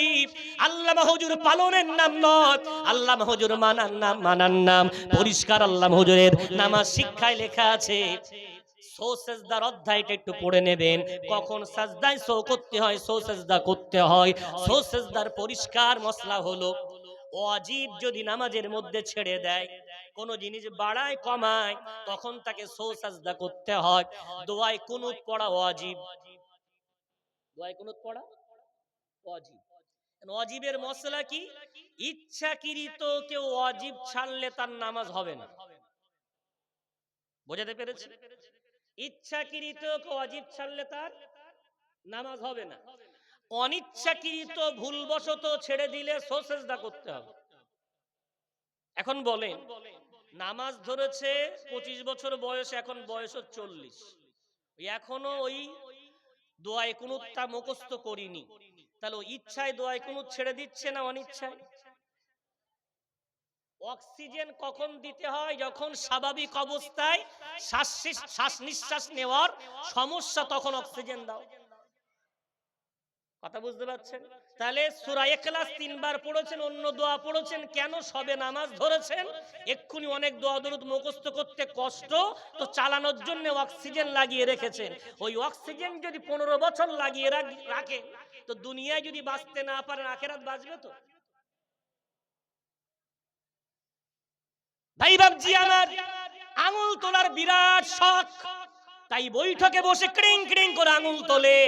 আত্তাহিয়াত আজ পর্যন্ত মুখস্থ করিনি, এমন একটা ভাব দেখায়, মনে করে দরুদ ইব্রাহিমও পড়ে, ঠোঁট নাড়ায়। তারাবির নামাজে 4 রাকাতে বসে যখন সুবহানাজিল মুলকি ওয়াল মালাকুতি দোয়া পড়া হয়, ওরা বসে বসে আ করে। কি করছো? মনে করছে আমি দোয়া পড়ছি। কারা? ব্যথা নেন না, কষ্ট নেন না ভাই বাবজি আমার, শুধু এতটুকুই, নামাজের মধ্যে এত ধোঁকায় ভরপুর। এরপর এরা তবলিগ সিলসিলা নির্বাচন করে কি করে জানেন? বলো, তবলিগ কি সিলসিলা চেনা যাবে কিয়াম করে কিনা? তবলিগ কি সিলসিলা চেনা যাবে গোল জামা পরে কিনা? তবলিগ কি সিলসিলা চেনা যাবে আজানের পরে হাত তোলে কিনা? ও ভাই বাবজি একটু বলেন, আজানের পর আমি সিলসিলা হাত তুলেছি, আলহামদুলিল্লাহ। কি হাত তুলেছি? ওই হাতের মধ্যে একটা দোয়া আছে, রাসূল কারীম বুখারীর হাদিসে বলছেন, মান সাআলা লিল ওয়াসিলাতা ওয়াজাবাত লাহু শাফাআতি। আমার জন্য যারা যারা যারা ওসিলার দোয়া করবে, কিয়ামতের দিন তার জন্য আমার শাফাআত করা ওয়াজিব হবে। জোরে বলবেন না? এটা জোরে বলা যাবে না? সাহাবারা বললেন, ইয়া রাসূলুল্লাহ, ইয়া হাবিবাল্লাহ, হুজুর ওসিলা আবার কি জিনিস? আমার রাসূল বলছেন, ওসিলা হলো জান্নাতের মধ্যে একটা সম্মানীয় জায়গা, আমার আল্লাহর কাছে বড় আশা, ওই জায়গাটা আমি নবী আমার জন্যই বানানো হয়েছে, ওই জায়গাটায় আমার আল্লাহ আমাকে দেবেন। তবে আমার উম্মাত হয়ে যদি ওই জায়গাটার জন্য কেউ আমার জন্য দোয়া করে, আমিও কিয়ামতের দিন তার জন্য শাফাআত করব। জোরে বলা। এখন হাত তুলেছে, দোয়া আছে, আল্লাহুম্মা রাব্বা হাযিহিদ দা'ওয়াতিত তাম্মা ওয়াস সালাতিল কাইমা আতি মুহাম্মাদানিল ওয়াসিলাতা ওয়াল ফাদিলা।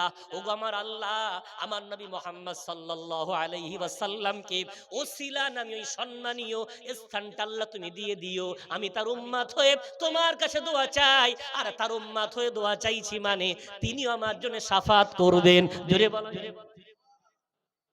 কারণ হাত তুলে ধাপ্পাবাজ ও ওই আজানের পরের দোয়া জানে না। বুঝতে পারছেন? সিলসিলার বিরাট ভক্ত, সিলসিলা তবলিগ নির্বাচন করছে কিসের বিনিময়ে? হাত তোলার বিনিময়ে। এখন বলেন, এই দোয়া পড়িনি, সিলসিলার বিরাট ভক্ত, আল্লামা হুজুর শাফাত করবে তো? কথা বলে না। দাদা হুজুর শাফাত করবে তোর জন্য? আল্লামা হুজুর বলবে, আমার যে ইলমের গভীরতা ছিল, আমি মনে করলে আরবিতে হাজার হাজার কিতাব লিখতে পারতাম, কিন্তু আমি আমার ইলমটাকে প্রকাশ না করে বাঙালি জাতির দিকে তাকিয়ে বাংলায় দোয়ায়ে কুনুতের উচ্চারণ লিখে গেছি। বাংলায় আজানের পরে দোয়া লিখে দিয়েছি। তাহলে আল্লামা হুজুর বলেছেন, যার বাড়ি আমার কিতাব তার বাড়ি আমি। জলসায় গিয়ে একটা কিতাব এনে রেখে দিয়েছি, আর ওই কিতাবের উপরে আমি পালন করেছি, মানিনি। শাফাত করবে না হুজুর? বিশ্ব নবী যদি শাফাত বাদ দেয়, সেখানে আর শাফাত করে দাঁড়াবে কেউ? তাহলে হাত তুলেছি, দোয়া জানি না, তাহলে কি হবে? তাহলে নামাজের পরে বসে গোল টেবিল না করে একবার তো নিজের মনকে প্রশ্ন করতে পারতাম, তাই তো সে একটা আমাদের সমবয়সী অথবা বয়সের ছোট বা বড়, একদিন আসতে পারে, আমি আসলে নামাজটা পড়িয়ে দিই। 20 বছর নামাজ পড়ছে, নামাজ পড়াতে পারলাম না। ডাল মে কুছ কালা হ্যায়। শুনবেন তাহলে একটা ঘটনা, গল্প করা জায়েজ না স্টেজে, তবু বোঝানোর জন্য বলছি। আমি তখন ছাত্র, 7 বছর থেকে 8 বছর বয়স হবে খুব জোর, বা একটু বেশি কম হতে পারে। আমি তখন মাদ্রাসায় সবে ভর্তি হয়েছি। তো মাদ্রাসা থেকে বাড়ি এসেছি, আমার গ্রামের পাশে একটা মসজিদ হয়েছে নতুন, মসজিদে মাগরিবের সময় হয়ে গেছে। তখন ইমামও ঠিক হয়নি, মুয়াজ্জিন ঠিক হয়নি, পথচারী পথিকরা নামাজ পড়ে, তখন এখন জামাত শুরু হয়নি। তা আমি বাজার থেকে ফিরছিলাম, মাগরিবের সময় হয়েছে, পুকুরে পানি নিচের দিকে আস্তে আস্তে নেমেছে উজু করতে। 2 চাচাজি বয়স্ক মসজিদে ঢুকেছে। ঢুকে এক চাচাজিকে বলছে, তুই নামাজ পড়া। বলে, তুই পড়া। কেউ এ ঠেলে ও ঠেলে, কেউ পড়াবে না, আমি পুরো আওয়াজ স্পষ্ট শুনতে পাচ্ছি।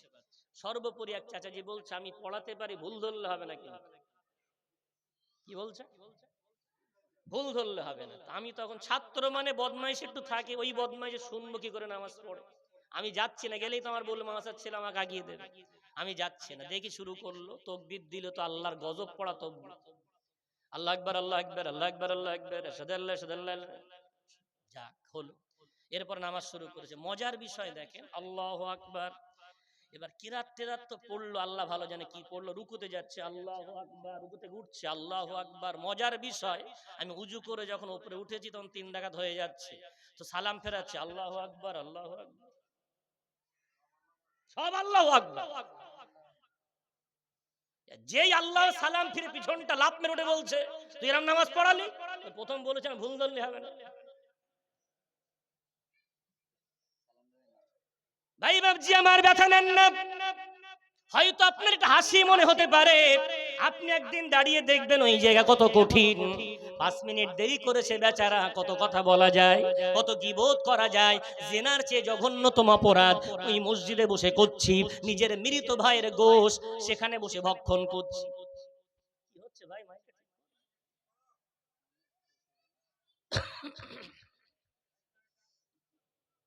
কত সমস্যা আমাদের। গীবত করতে রাজি আছি, সংশোধন হতে রাজি নই। কেন? অন্যের দিকে আঙুল না তুলে আমি কেন পারি না? মনকে কেন প্রশ্ন করিনি? আমি এতদিন নামাজ পড়ছি, কেন নামাজ পড়াতে পারবো না? বিশ্বনবীর সাহাবা আবু বকর সিদ্দিক রাদিয়াল্লাহু তাআলা আনহু, বুখারীর হাদিস, আমার নবী করিম সাল্লাল্লাহু আলাইহি ওয়াসাল্লাম একটু পাশের গ্রামে গেছেন, সমস্যা হয়েছে তাদের মীমাংসা করতে। ঠিক এমন সময় নামাজের ওয়াক্ত হয়ে গেছে, আবু বকর সিদ্দিক দাঁড়িয়ে গেলেন ইমামতি করার জন্য। বিশ্বনবী এসে দেখেন সাহাবারা সব কাতার বন্দী হয়ে দাঁড়িয়ে আছে। রাসূল করিম সকলকে সাইড করে আমার রাসূল সামনের কাতারে চলে গেলেন। আবু বকর সিদ্দিক পিছিয়ে আসতে চাচ্ছেন। রাসূল বলছেন, দাঁড়াও বকর, নামাজ পড়াও। অর্থাৎ সাহাবারা বিশ্ব নবীর অপেক্ষাও করতেন না। হাদিস থেকে প্রমাণিত, নামাজের সময় হলে তারা নামাজ পড়ানোর মতো যোগ্যতা রাখতেন, জোরে বলা যাবে না। আমরা 20 বছর 25 বছর নামাজ পড়ছি, কিন্তু নামাজ পড়ানোর মতো আমাদের যোগ্যতা নেই, গীবত করছি না ভাই বাবজি। ওই জন্যে আল্লাহ মজুরের নামাজ শিক্ষাটাই যদি সহজ রাস্তা, আমি আর কষ্ট দেব না। অনেক ব্যথা পেয়েছেন আমার কথা। কি হয়, ইশার পরে মসজিদ ইমাম সাহেবকে বলবেন, হুজুর আমি দোয়ায় কুনুত সত্যিই জানি না, আমার নাতি বলে গেল। আমি অনেকের দাদু আছেন নাতির তুল্য, অনেক আমার ভাইয়ের ছোট ভাইয়ের মতো। আমি করজোড়ে বলছি, টিটকিরি কেটে কষ্ট দিতে চাইছি না, মজা করতে চাইছি না। এই রোগ যদি আমার মধ্যে থাকে, করবেন কি? ইমাম সাহেবকে বলেন, হুজুর আমার তো চোখে আর ভালো দেখতে পাই না, আর ভালো জবান এখন আর পরিষ্কার নেই, এখন যে বই খুলে মুখস্থ করবো ওটা সম্ভব না। হুজুর আমাকে ওই একটা লাইন করে দোয়ায় কুনুতটা একটু বলে দেন দিন। আল্লাহুম্মা ইন্নী আল্লাহুম্মা ইন্না নাস্তাঈনুকা ওয়া নাস্তাগফিরুকা। আল্লাহুম্মা ইন্না নাস্তাঈনুকা ওয়া নাস্তাগফিরুকা, আল্লাহুম্মা ইন্না নাস্তাঈনুকা ওয়া নাস্তাগফিরুকা, আল্লাহুম্মা ইন্না নাস্তাঈনুকা ওয়া নাস্তাগফিরুকা। এতদিন ওখানে 3 বার সূরা ইখলাস দিয়ে পড়তেন। একটা লাইন শুনে নিলেন, ইমাম সাহেব বললেন আল্লাহুম্মা একটা শব্দ, ইন্না দুটো শব্দ, নাস্তাঈনুকা 3 নম্বর শব্দ, ওয়া নাস্তাগফিরুকা 4টে শব্দ। 4টে শব্দ শুনে নেওয়ার পর আপনি চলছেন, বেড়াচ্ছেন, ঘুরছেন সারাদিন, আল্লাহ আল্লাহুম্মা ইন্না নাস্তাঈনুকা ওয়া নাস্তাগফিরুকা, আল্লাহুম্মা ইন্না নাস্তাঈনুকা ওয়া নাস্তাগফিরুকা। আর অর্থটা জেনে নিলে চোখ দিয়ে টপ টপ করে পানি পড়বে। আল্লাহুম্মা, আমার আল্লাহ, ইন্না, আমরা, নাস্তাঈনুকা, তোমার কাছে সাহায্য চাই, ওয়া নাস্তাগফিরুকা, তোমার কাছে ক্ষমা চাই। জোরে বলা যায়। কত মজার দোয়া। ব্যাস, সারাদিন ঘুরছেন, বেড়াচ্ছেন, ব্যাস এই মুখস্থ করতে করতে ইন্তেকাল হয়ে গেছে। বিশ্বাস করেন, এই তসবিহ যদি আপনার জবান থেকে বার হতে হতে ইন্তেকাল হয়, আল্লাহ আপনাকে জান্নাতি বানাবে। কেন? এর মধ্যে ঈমান আছে, এর মধ্যে মাগফিরাত আছে। যদি বলা যাবে নাস্তাঈনুকা মানে ইয়্যাকা না'বুদু ওয়া ইয়্যাকা নাস্তাঈন। ও আল্লাহ, শুধু তোমার কাছেই আমরা সাহায্য চাই। আল্লাহ, তোমার ইবাদত করি। এটা বান্দা বলা মানে বান্দা শিরক করে না। আর রাসূল বলেছেন, বান্দা যদি শিরক না করে, তার জীবনের যত গুনাহ হোক না কেন, আমার আল্লাহ মুহূর্তের মধ্যে গোটা গুনাহগুলো মাফ করে দেবেন। জোরে বলা যায়, সব গুনাহ আল্লাহ মাফ করে দেবেন। তাহলে প্রথম নাস্তাঈনুকা ঈমানের পরিচয়, নাস্তাগফিরুকা ক্ষমা চাচ্ছি, ইস্তিগফার, তওবা, মাগফিরাত আল্লাহর কাছে চাইলে আল্লাহ তাকে ক্ষমা করে দেয়। যদি বলা যাবে ইস্তিগফার আর তওবা কাকে বলে? ইস্তিগফার বলা হয় জীবনে যে ভুলগুলো করছি, চলার পথে, ওঠার পথে, তার থেকে ক্ষমা চাওয়া। আর তওবা বলা হয় আর কোনোদিন তাতে ফিরে যাব না, তার অঙ্গীকার করা। তো ইস্তিগফার আর তওবার মধ্যে পার্থক্য আছে। তো ইস্তিগফারের এত ফজিলাত, ইমাম আহমদ বিন হাম্বল রাহমাতুল্লাহ আলাইহির নাম শুনেছেন না? চার ইমামের এক ইমাম, তিনি তার নিজের সম্বন্ধে লিখছেন, তিনি একদিন এশার নামাজে সফররত অবস্থায় এক গ্রামে মসজিদে এশার নামাজ আদায় করলেন মুসাফির বেশে। এখন মুসাফির, যাওয়ার কোনো জায়গা নাই, কোথায় যাবেন? চিন্তা করলেন এশার নামাজটা একটু দেরি করে এখানে পড়ে আমি এখানেই রাত্র যাপন করব, রাত্রে এখানে ঘুমাবো। এখন ইমাম আহমদ বিন হাম্বল এশার নামাজ আদায় করে বসে আছেন, তাসবিহ পড়ছেন, মুয়াজ্জিন চাবি নাড়া দিচ্ছে, তার মানে বার হয়ে যান। ইমাম সাহেব বার হচ্ছেন না, পাশে এসে বলছেন, হুজুর আমি মসজিদে তালা মারবো, চলেন। হুজুর বলছেন, বাবা এই মুসাফির একটু কি থাকতে পারি না? বলে অনুমতি নেই। হুজুর বাধ্য হয়ে মসজিদ থেকে বার হলেন, রাস্তার ধারে দাঁড়িয়ে গেলেন। কোথায় আর যাবেন? দু চোখ যেদিকে যাই চলতে শুরু করেছেন, কিন্তু রাত গভীর। কিছু দূর চলেন, কিছুক্ষণ দাঁড়ান, হঠাৎ করে এক যুবক এসে সালাম দেয়, আসসালামু আলাইকুম। যেটা বলা যাবে না। আমি জানি না, মুখের দাড়ি, মাথার টুপি আর এলেম যদি থাকে, আল্লাহ তাকে দুনিয়ায় যা ইজ্জত দিয়েছে, পৃথিবীর কোন রাজা, মন্ত্রী, বাদশাকে আল্লাহ তো ইজ্জত দেয়নি। জোরে বলা যাবে। যুবকটা সালাম দিচ্ছে, তো সালাম দেওয়ার পর বলছে, হুজুর আপনি এখানে দাঁড়িয়ে কোথায় যাবেন? তো বলছে, আমি যাবো, তবে অনেক দূরে। এত দূর আমি যাব? যুবক বলছে, হুজুর এই রাত্রে তো কোনো গাড়ি পাবেন না, আমার বাড়ি থেকে আপনি থাকতে চান? তখন হুজুর বলছে, বাবা তুমি যদি স্বেচ্ছায় নিয়ে যাও তাহলে কোনো বাধা নেই। এখন হুজুর এই বলার পর যুবকটা বড় আনন্দিত, হুজুরের হাত ধরে নিয়ে যান আর জবান দিয়ে বলে, আস্তাগফিরুল্লাহ, আস্তাগফিরুল্লাহ, আস্তাগফিরুল্লাহ পড়ছে। রাত্রে বাড়ি নিয়ে মেহমানদারি করলেন। সকাল হয়ে গেল, ফজরের নামাজ আদায় করলেন।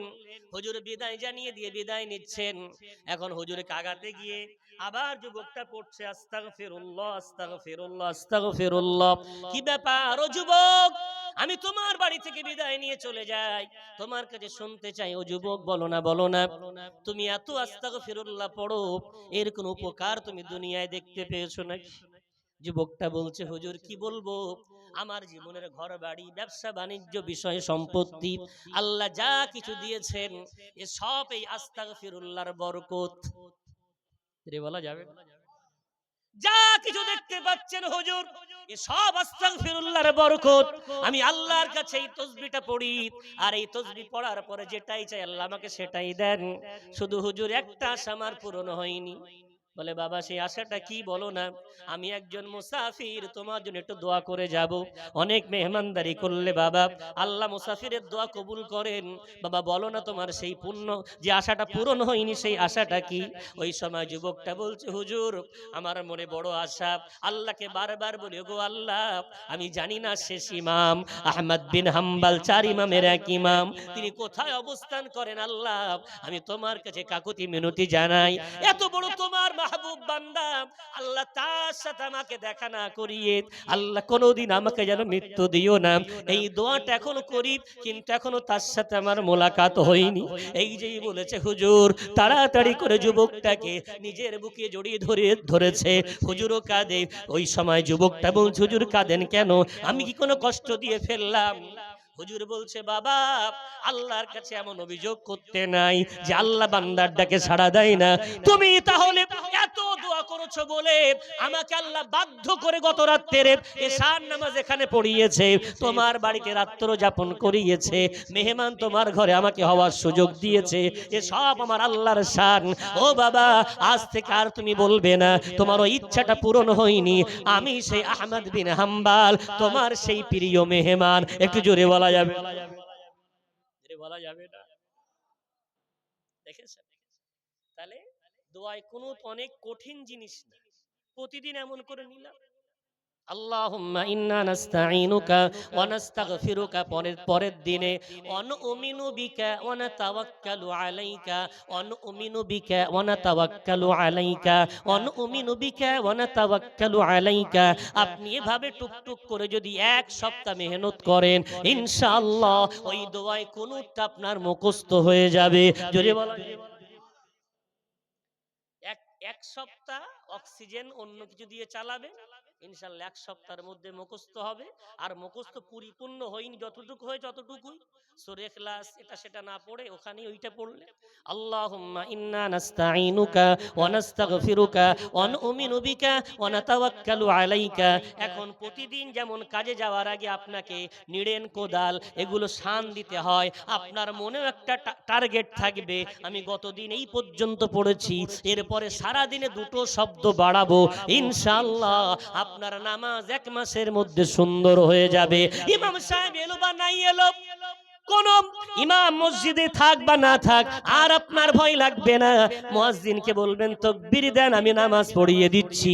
যেই দিন থেকে আপনারা ওই মসজিদের ইমামতি করা শুরু করে দিতে পারবেন সেই দিন থেকে ভাববেন আল্লামা হুজুরের বাংলায় আসা আমাদের জন্য আমার আল্লাহর কাছে কবুল হয়ে গেছে এবং তিনি আমাদের শাফাআতকারী হবে, তার সাথে আমাদের হাসর নাসর হবে। জোরে বলা যায়? তার মনের স্বপ্ন আমরা কি করতে শিখেছি, এবার পূরণ করতে শিখেছি। আন্নাতাই ওই শুধু ওই বাহ্যিক বেশভূষা এ ওই ওই ওই আর করেন না, অনেক হয়েছে।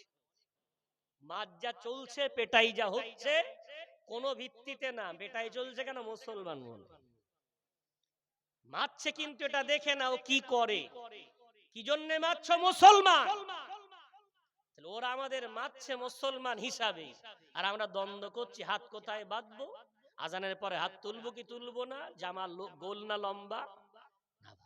কি হয়েছে? আল্লামা হুজুর আমার এলাকার মানুষ উলুল আমার, আমরা তাকে হৃদয় থেকে ভালোবেসে তাকে মানি, অন্য মানুষ অন্য কাউকে মানে মানু। দুনিয়া হচ্ছে আর দুনিয়া মাজরাতুল আখিরাহ, শস্য ক্ষেত, ইবাদত করার জায়গা, ইবাদত করছে সবাই, আল্লাহ কিয়ামতের দিন ফয়সালা করবেন কাটটা নেবেন কাটটা নেবেন না। জোরে বলা যাবে? আল্লামা হুজুরকে আল্লাহ ইলমে লাদুন্নি দিলেন, ওই ইলমে লাদুন্নি সম্বন্ধে পাক কোরআন পারা নাম্বার 15 পৃষ্ঠা নাম্বার 20 সূরার নাম সূরা কাহফে আল্লাহ বলেছেন মূসা আলাইহিস সালাতু ওয়াস সালামের নাম শুনে থাকবেন আপনারা। ওই মূসা আলাইহিস সালাতু ওয়াস সালাম বুখারীর হাদিস, একদিন তার সম্প্রদায়ের মাঝে বক্তব্য দিচ্ছেন, হঠাৎ করে তার মানুষ সম্প্রদায়ের মানুষগুলো বলছে ও মূসা এই সময় তোমার চেয়ে কোনো জ্ঞানী দুনিয়ার বুকে আর কেউ কি আছে?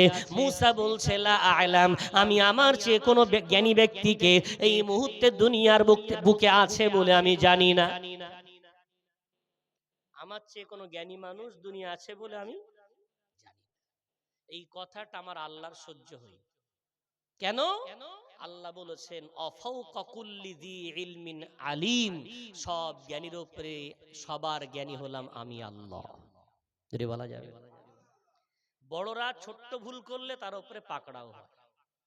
সঙ্গে সঙ্গে আল্লাহ মূসাকে জিবরাইল মারফত ধমক দিয়ে বললেন, ও মূসা, কি বললে তুমি? তোমার চেয়ে জ্ঞানী দুনিয়ার বুকে নাই। ও মূসা, আমার একটা বান্দা আছে তোমার চেয়ে অনেক অনেক গুণে জ্ঞানী। ও মূসা, তুমি যে ভুলটা করে ফেলেছো, তোমার ভুলগুলো তার কাছে সান্নিধ্যে গেলে, তার সাগরিদি গ্রহণ করলে তুমি বুঝতে পারবে। মূসা কালিমুল্লাহ তখন আল্লাহর কাছে তৎক্ষণাৎ ক্ষমা চেয়ে বললেন, আল্লাহ, আমি তার সাথে কোথায় দেখা করতে পারবো? আল্লাহ কোরআনুল কারীমে সূরা কাহাফে একেবারে 19 পৃষ্ঠা, 20 পৃষ্ঠা, 21 কি বলে 16 পারার প্রথম পৃষ্ঠা, 15 পারার 19, 20, 16 পারার প্রথম পৃষ্ঠা, 3 পৃষ্ঠা এই ঘটনা উল্লেখ করেছে। সূরা কাহাফ পড়েন কিনা জানি না। সূরা কাহাফ জুমার দিনে যদি কেউ তেলাওয়াত করে, আল্লাহ তাকে দাজ্জালের ফিতনা থেকে বাঁচিয়ে নেন। যদি বলা যাবে না। আরে আমি কি বলবো আমার ভাইদের, আপনাদের দোষ না আমাদের দোষ। আমি বারবার বলি, আপনারা বিরাট সাদাসিধা মানুষ, কম মহব্বত করেন আমাদের, কলিজা দিয়ে ভালোবাসে আমার সমাজ। কিন্তু হয়েছে কি, আমরা আপনাদের কেসা বলে, কাহানি বলে আপনাদের পাগল করে চলে গেছি, গলা শুনিয়েছি জিন্দাবাদ হুজুর কেবলা জিন্দাবাদ। বিশাল হয়েছে। কি হয়েছে? সূরা কাহাফ পড়েন, কি করেন? তসবিহ পড়ে। আমার সমাজে দেখেছি মসজিদে তসবিহ, অবজ্ঞা করছি না, ক্ষমা চাইছি, যেন অবজ্ঞার নজরে ভাববেন না। তসবিহ বিরাট বড় ইবাদত, পড়া যায়, সমস্যা নেই। তবে কোরআন আমার আল্লাহর সাথে কথা হয়, এর বলা যাবে না। মুসা নবীকে বলা হয় কালিমুল্লাহ। মুসাকে কি বলা হয়? কেন? আল্লাহর সাথে কথা বলতে পারতেন। আর আল্লাহ বলছে, উম্মতে মুহাম্মাদীকে আমি আল্লাহ এত ভালোবাসি, ওদেরকে দিলাম কালামুল্লাহ। ওদের কি দিলাম? কালামুল্লাহ কাকে বলে? কোরআনকে। অর্থাৎ এই কোরআনে আল্লাহর কথা ভরপুর। আর যারাই কোরআন পড়ে তারা সব আল্লাহর সাথে তখন কথা বলে, বলা যাবে না। একটা নবীর শান উম্মতে মুহাম্মাদীকে আল্লাহ ফ্রিতে দিলেন। কোরআন যারা পড়ে তারা দুনিয়ার কারোর সাথে নয়, আমি আল্লাহ, তারা আমার সাথে কথা বলে। আমার একদল হাজী সাহেব বাবু আছেন, চাচাজি আছেন, হজ করে এসেছে, দেখা করতে যায় সবাই। তো হাজীদের সম্মান আল্লাহ বিরাট দিয়েছে। তো জিজ্ঞাসা করছে, চাচাজি আপনি হজে গেলেন, সেখানে কি দেখলেন, কি শুনে এলেন? তো দেখার কথা তো ওরকম বলে, বা বলো না, সৌদি তো আরব, তো আরব, মক্কা মদিনা, ও কালো গেলাফে ঢাকা মক্কা, দেখলে চোখ দিয়ে টপ টপ করে পানি পড়ে। রসুলের রওজা, ও দেখলে চোখ ফেরানো যায় না, চোখ দিয়ে টপ টপ করে পানি আসে। কি কি শুনেছেন? যে বাবা ওইটার বলো না, সব আরবিতে, শুধু দুটো জিনিস বাংলায়, সূরা ফাতিহা আর আযান। কোনটা বাংলা? সূরা ফাতিহাটা আর আযানটা কিসে হয়?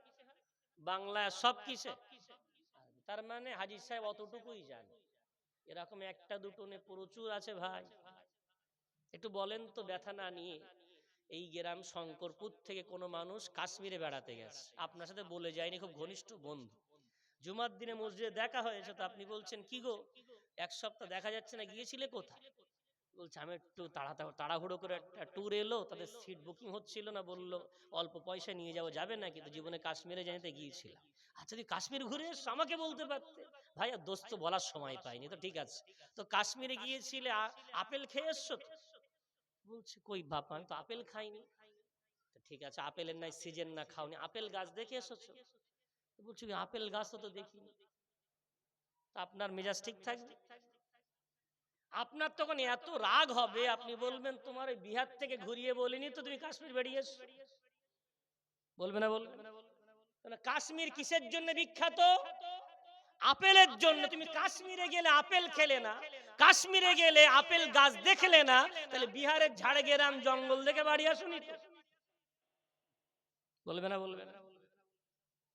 ও ভাই বাপজি আমার, ও আমার নওজোয়ান বন্ধুরা, আপনাদের হাতে ধরে নয় পায়ে ধরে একটু বোঝাতে চাইছি, মক্কা মদিনার কোনো ইজ্জত ছিল না। ওই মক্কার সম্মান, ওই মদিনার সম্মান আল কোরআনুল কারীমের জন্য। একটু জোরে বলা যাবে?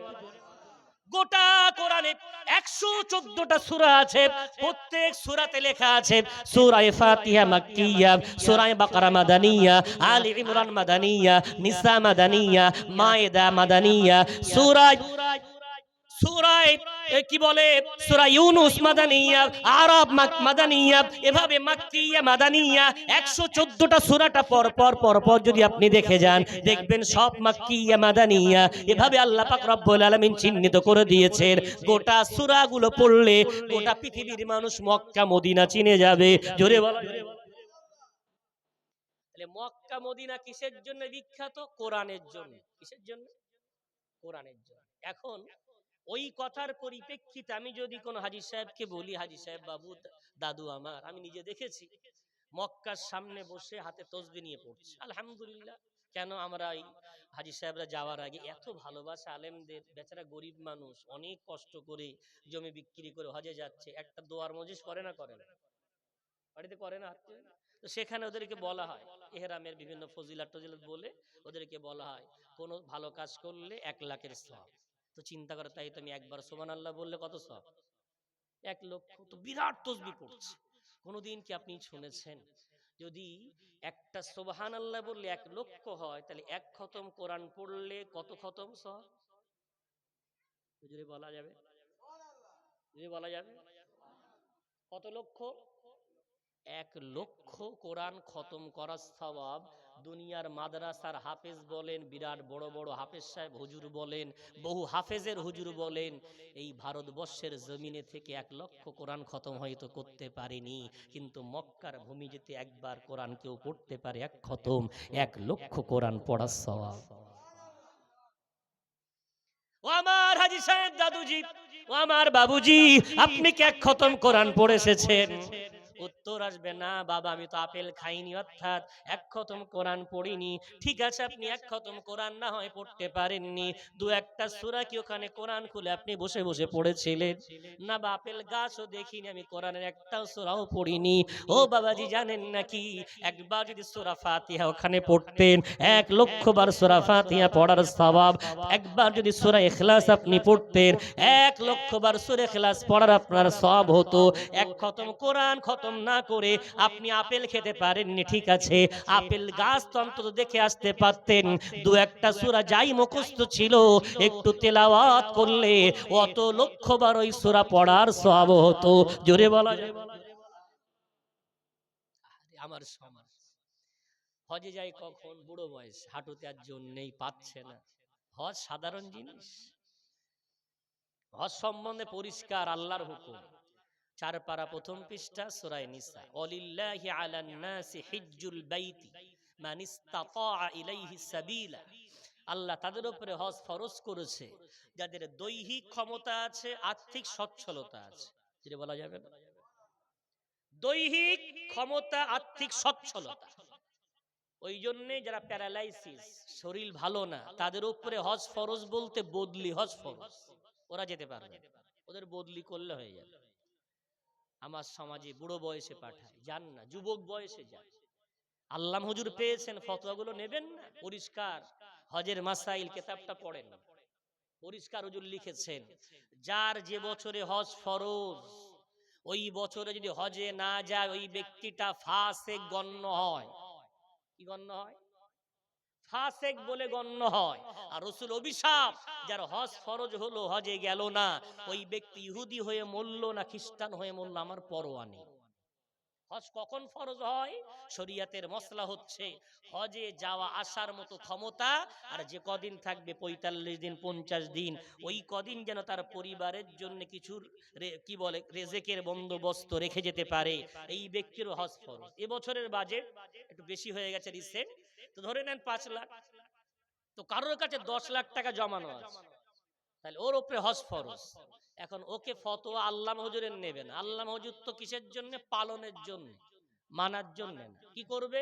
ও ফতোয়া নেবে, ও হজের নিয়ত করেছে, কোন আমার মতো কোন গুনাহগারের ওয়াজ শুনে। এখন হঠাৎ করে ওর যুবকটা ক্লাব থেকে দৌড়ে বাড়ি গেছে, গিয়ে বলছে আব্বাজির হজ কিন্তু হবে না। কেন? ক্লাবের যুবকরা বলল আমি যুবক, আমার যদি বিয়ে না দিয়ে আব্বা হজে যায়, যুবক ছেলে বাড়ি রেখে হজে গেলে হজ হয় না। কাদের ফতোয়া? কেরাম বোর্ড কমিটির ফতোয়া। কাদের ফতোয়া? কেরাম বোর্ড কমিটির ফতোয়া। আব্বা বেচারা সাদা সিধা, বড় ছেলেটা দৌড়েছে এমন বলল। আব্বাজান চিন্তা করলো হজ যদি নাই হয় তাহলে কি করে যায়। ঠিক আছে, বড় ছেলেকে বিবাহ দিলেন। পরের বছর যাবেন বা 2 বছর পরে আবার নিয়ত করেছেন। হঠাৎ করে আম্মা জানটা চাচিমাটা দৌড়েছে, বলছে তুমি হজের নিয়ত করছো জানো নাকি তোমার হজে গেলে হজ কবুল হবে না। কি ব্যাপার, কে ফতোয়া দিয়েছে? আল্লামা হুজুর। বলে না গো না, ঘাট কমিটির মহিলারা। কোন কমিটি? ঘাট কমিটির মহিলারা। কেন? তোমার যুবতী মেয়েটা 9 এ পড়ে, ওকে যদি বিয়ে না দিয়ে যাও, যুবতী মেয়ে বাড়ি রেখে গিয়ে হজে গেলে হজ কবুল হয় না, তোমার হজ কবুল হবে না, গেলে হবে না। বেচারা সাদা সিধা মানুষ, তাই তো কি করি না তাহলে থাকে বছর যাব না।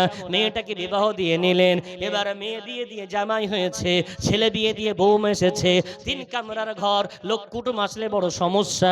হঠাৎ করে আব্বাজান আরো 2 বছর পরে নিয়ত করেছে এবার হজে যাবে। বাড়িতে কোনো ঘাসা চলছে। আব্বা বলছে কি গো তোমরা এমন কোনো ঘাসা করো কেন, কি হয়েছে?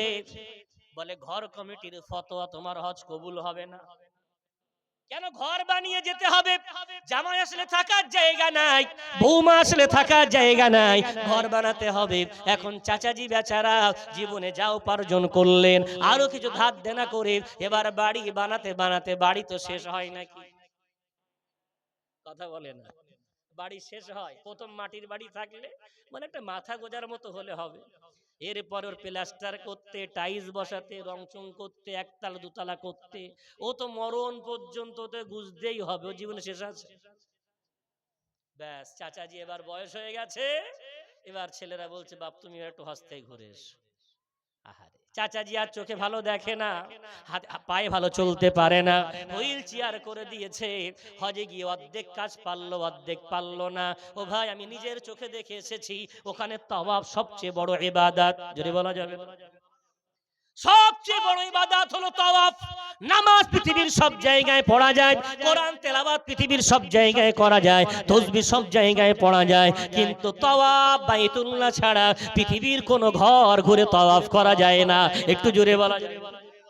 আমি এক আফ্রিকান যুবকের পিছু নিলাম, দেখলাম ও একটা চটি ওর একটা কাপড়ে বেঁধেছে, বেঁধে নিজের কোমরে জুতোটা বেঁধে নিয়ে দৌড়াচ্ছে দৌড়াচ্ছে। আরবিতেই বললাম কতবার তুমি তাওয়াফ করলে? বলছে আজকে 70টা হয়েছে। 70 তাওয়াফা। কত করেছে? কটা? 70। আমার তখন চোখে পানি এসে গেছে। আহারে, আফ্রিকার যুবক, দেখতে কালো কালোটা, কেন বেলালে হাবশি আল্লাহর কাছে অত পাগল প্রিয় ছিলেন, আফ্রিকার যুবকটাকে দেখে আমার চোখে পানি এসে গেল। এরা আল্লাহ রসুল ছাড়া কিছু বোঝেই না, যদি বলা যাবে। 70টা তওয়াফ করেছে। তাহলে কত জোরে তওয়াফ। দুটো সিস্টেম, আমাদের সময় তো নিয়ম ছিল না এখন যেমন ওই বিল্ডিং উঠতে বেহেরাম ছাড়া মাথাতে নাপতে দিচ্ছে না। তো মক্কার কাছাকাছি ঘুরলে খুব দ্রুত 7 তওয়াফ, কি বলে 7 চক্করে 1 তওয়াফ, 7 চক্করে 1 তওয়াফ। তাহলে এরকম কাবার কাছাকাছি ঘুরতে পারলে তাড়াতাড়ি চক্কর দৌড়াচ্ছে তো, আর ওর কোনো পরোয়া নেই, সঙ্গে কেউ নেই, যুবক বয়স। আমি তখন বলেছিলাম আমি যদি কখনো আমার যুবকদের মাঝে কথা বলি তো এটা অবশ্যই বলবো গায়ে শক্তি থাকতে করে আসেন। এসব ফতোয়া না, ছেলে বিয়ে দিতে হবে, মেয়ে বিয়ে দিতে হবে, বাড়ি বানান, আগে হজ করে আসেন, আল্লাহর মেহমান হয়ে যান। আর বাড়ি আসার পরে আপনি আল্লাহর মেহমান মানে ও ছেলের বিয়ে, মেয়ের বিয়ে, ঘর বাড়ি আল্লাহর বরকতের পয়সায় হবে, যদি বলা যায়। ও ভাই বাবজি আমার, তো সূরা কাহফ সম্বন্ধে বলতে গিয়ে এত দূর চলে এলাম। মুসা আলাইহিস সালাতু ওয়াস সালাম তিনি বললেন আমি বিরাট বড় জ্ঞানী, এই সমাজে আমার চেয়ে বড় জ্ঞানী নাই। আল্লাহ বললেন মুসা তোমার চেয়ে বড় একজন জ্ঞানী আছে, তুমি তার কাছে চলে যাও, তুমি বুঝতে পারবে কত বড় তুমি জ্ঞানী আর সে কত বড় জ্ঞানী। মুসা বললেন আল্লাহ কোথায় গেলে দেখা হবে? আল্লাহ বললেন মাজমা আল বাহরাইন, 2 সমুদ্র যেখানে মিল হয়েছে ঠিক ওই জায়গায় গেলে তুমি দেখতে পাবে। মুসা বলছে আল্লাহ কোন নিদর্শন বলে দেন। আল্লাহ বলছেন তুমি একটা ভাজা মাছ তোমার থলিতে নাও, ওই ভাজা মাছটা আমি আল্লাহ আমার কুদরতি ক্ষমতায় জীবিত হয়ে নদীতে নেমে যাবে, যেখানেই নামবে সেখানে একটা সুড়ঙ্গ রাস্তা বানিয়ে যাবে, আর ওই রাস্তা দিয়ে আমার খিজির আলাইহিস সালাতু ওয়াস সালাম ওখানে এসে অবস্থান করবে, তার সাথেই তোমার দেখা হয়ে যাবে। জোরে বলা যাবে। লম্বা ঘটনা, আমি আয়াত বলে বলে বলতে গেলে দেরি হবে, সংক্ষেপে বলছি। মুসা আলাইহিস সালাতু ওয়াস সালাম তার সঙ্গী গোলাম ইউশা বিন নুন মুসা নবীর সাথী ছিল, তাকে নিয়ে চলছে মাজমা আল বাহরাইনের উদ্দেশ্যে। রাস্তায় যেতে যেতে মাজমা আল বাহরাইনে পৌঁছেছেন, কিন্তু জায়গা তো বুঝতে পারছেন, ওই জায়গায় ক্লান্ত ঘুমিয়ে পড়েছে। ঘুমিয়ে পড়ার পর গোলামকে বলেছেন, তুমি একটু চেতনা থেকো, সজাগ থেকো, থলির দিকে খেয়াল রেখো। এখন যুবকটা হালকা হালকা ঘুমোচ্ছে, হালকা বোঝাচ্ছে, অর্থাৎ তন্দারা তন্দারা ভাব। কেন? চোখের মালিক একমাত্র কে? নিজেকে বিরাট বাহাদুর মনে হয়, বিরাট শক্তিশালী মনে হয়, কিন্তু চোখের পলক কেউ ধরে রাখতে পারে না। এই একমাত্র পলকের অধিকারী ধরে রাখার ক্ষমতা দুনিয়ার কারণ নাই, আমার আল্লাহর আছে।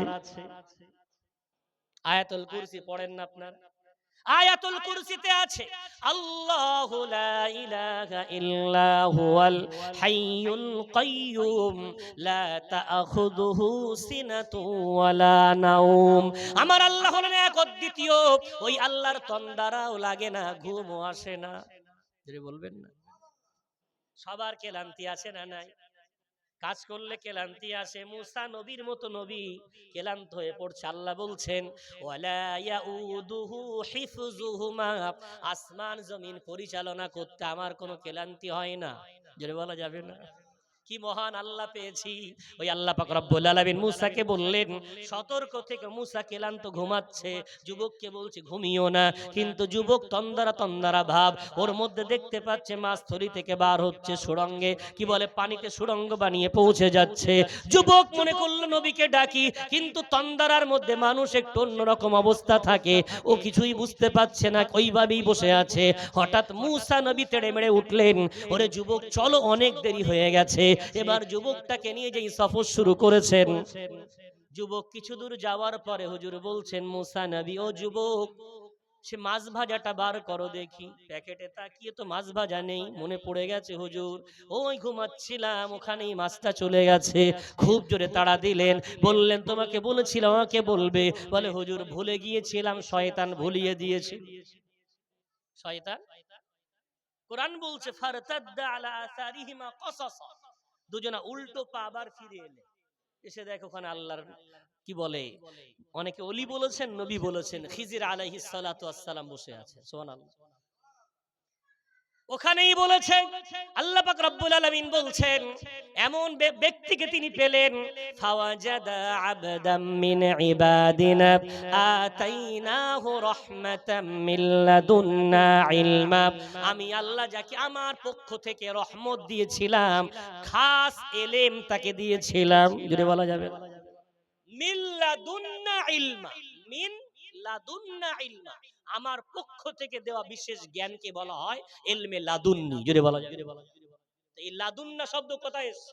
15 পারা 20 পৃষ্ঠা সূরা কাহাফে। কাকে দিয়েছেন? খিজির আলাইহিস সালাতু ওয়াস সালাম। এখন খিজির আলাইহিস সালাম দেখে মুসা নবী বলছেন জাহিরি জ্ঞান, আর খিজিরের মধ্যে বাতিনি জ্ঞান। খিজির আলাইহিস সালামকে বলছেন আমি আপনার শাগিরদ হতে চাই।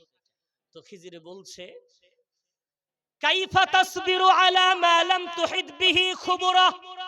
ওরে মুসা, তুমি তো বাহ্যিক জ্ঞানের মালিক, আমাকে আল্লাহ কিছু বাতিনি জ্ঞান দিয়েছে, যে জ্ঞান সম্বন্ধে তোমার কোনো ধারণা নেই। ওই জ্ঞান তুমি ধৈর্য ধারণ করে শুনবে কি করে, দেখবে কি করে? মুসা বলছে সাতাজিদুনি ইনশাআল্লাহ, আমাকে আপনি অচিরেই পাবেন ধৈর্যশীলদের মধ্যে। আমি কোনো আপনাকে প্রশ্ন করব না, আপনার সঙ্গে ধৈর্য ধরে থাকব। খিজির বললেন আমার সাথে থাকার দুটো শর্ত। নম্বর 1, কোনো কাজ থেকে প্রশ্ন করলে চলবে না। নাম্বার 2, আমি না বলা পর্যন্ত আমার কাছে ওই ব্যাপারে কিছু জিজ্ঞাসা করলে হবে না, প্রশ্ন চলবে না। আমি না বলা পর্যন্ত কিছু আমাকে দাবি করলে হবে না। মুসা বললেন শরত কবুল, আমি ছাত্র হতে চাই। এবার চলা শুরু করেছেন মুসা আলাইহিস সালাতু ওয়াস সালাম এবং খিজির। রাস্তায় খাওয়া হয়নি, অনেক ক্ষুধা পেটে। মুসা নবীর মতো শক্তিশালী নবী ক্ষুধার জ্বালা খিজিরের সাথে চলছে। খিজির বলছেন এই নদীটা পার হতে হবে। এখন পার হওয়ার জন্য কোনো নদীতে নৌকা নাই। হঠাৎ দেখতে পেলেন দুটো বাচ্চা, তারা নৌকা নিয়ে যাচ্ছে। খিজির ডাক দিলেন, বাচ্চা দুটো খিজিরকে চিনতেন। নৌকা নিয়ে এসে বলছেন হুজুর ওপারে যাবেন নাকি? বলে হ্যাঁ বাবারা। সঙ্গে সঙ্গে মুসা নবী উঠলেন, খিজির আলাইহিস সালাতু ওয়াস সালাম উঠলেন। ওঠার পরে কিছু দূর যেতে না যেতেই খিজির আলাইহিস সালাতু ওয়াস সালাম উঠে দাঁড়িয়ে ওই নৌকার তক্তা ফাটাতে শুরু করেছে। কি করছে? নৌকার তক্তা ফাটাচ্ছে আর পানি উঠছে। এখন নৌকার তক্তা ফাটালে নৌকা ডুববে না থাকবে? যেই নৌকার তক্তা ফাটানো শুরু করেছে, মুসা জালালি মেজাজের, জাহিরি জ্ঞান তার, মন মেনে নেয় না। দুজন বেচারা ছোট ছোট মানুষ নদী পথে ওই মানুষ বয়ে জীবিকা নির্বাহ করে, আর তাদের এমন করে ক্ষতি করে যারা আমাদের উপকার করে, ব্যাপারটা বুঝে আসে না। প্রশ্ন করেই ফেললেন, ও খিজির, কি ব্যাপার, উপকারকারীদেরকে তুমি কেন এমন করে ক্ষতি করছো? খিজির মুচকি এসে বললেন, বলেছিলাম না আমার কার্যক্রম তোমার সহ্য হবে না। ও মুসা, প্রশ্ন করে ফেললে তো আমি তোমাকে আমার সাথে রাখবো না। মুসা ক্ষমা চেয়ে বললেন, ভুল হয়ে গেছে, মাফ করে দেন, আমি এমন ভুল আর করব না। ঠিক পানি ভরতে ভরতে নদীর কিনারায় নৌকা চলে এসেছে, কিন্তু এখনো পাড়ে পৌঁছায় নৌকা ডুবে যাচ্ছে। খিজির নিজের বগলে বাচ্চা দুটোকে কোলে নিয়ে ডেঙায় বসিয়ে দিলেন, নৌকা ডুবিয়ে দিলেন। পেটের ক্ষুধা বাড়ছে না কমছে? মুসা বাড়ছে। কখন খাবে বলেছে, খাওয়া হবে। ওপারে যাওয়ার পর এবার মেহমানদের খাদ্য খাওয়ানো হলো ওয়াজিব, গোটা এলাকার মানুষের জন্য ওয়াজিব। কেউ একজন আদায় করলে সবাই তার গোনা থেকে নাজাত পেয়ে যাবে, আর কেউ যদি না খাওয়ায় সবাই গোনাগার হবে। এটাই রসুলের ফতোয়া। সুতরাং তারা গোটা গ্রামে পথিক হিসাবে বলছে, আমাদের একটু খেতে দাও, খেতে দাও। গ্রামের মানুষ এত বখিল, যার বাড়ি যায় সে বলে এখানে না অন্য বাড়ি যাও। গোটা গ্রামে আহারে মুসা নবীর মতো ব্যক্তি মানুষ সম্মানে ডেকে নিয়ে যায়, আর তাকে আজকে এমন করে খাওয়ার জ্বালায় মানুষের বাড়ি বাড়ি যেতে হচ্ছে, কেউ দেবে না। ঠিক এমন সময় কিছু বাচ্চা কোনো একটা জায়গায় খেলছিল, হঠাৎ মুসা নবী দেখতে পেলেন বাচ্চাদের মধ্যে একটা সুন্দর বাচ্চাকে খিজির বললেন, ও বাবা এদিকে এসো। বাচ্চাটা যেই এলো এক আছাড়ে বাচ্চাটাকে মেরে ফেলে দিল। সহ্য হবে? কথা বলেন। বাচ্চার কোনো ধর্ম আছে?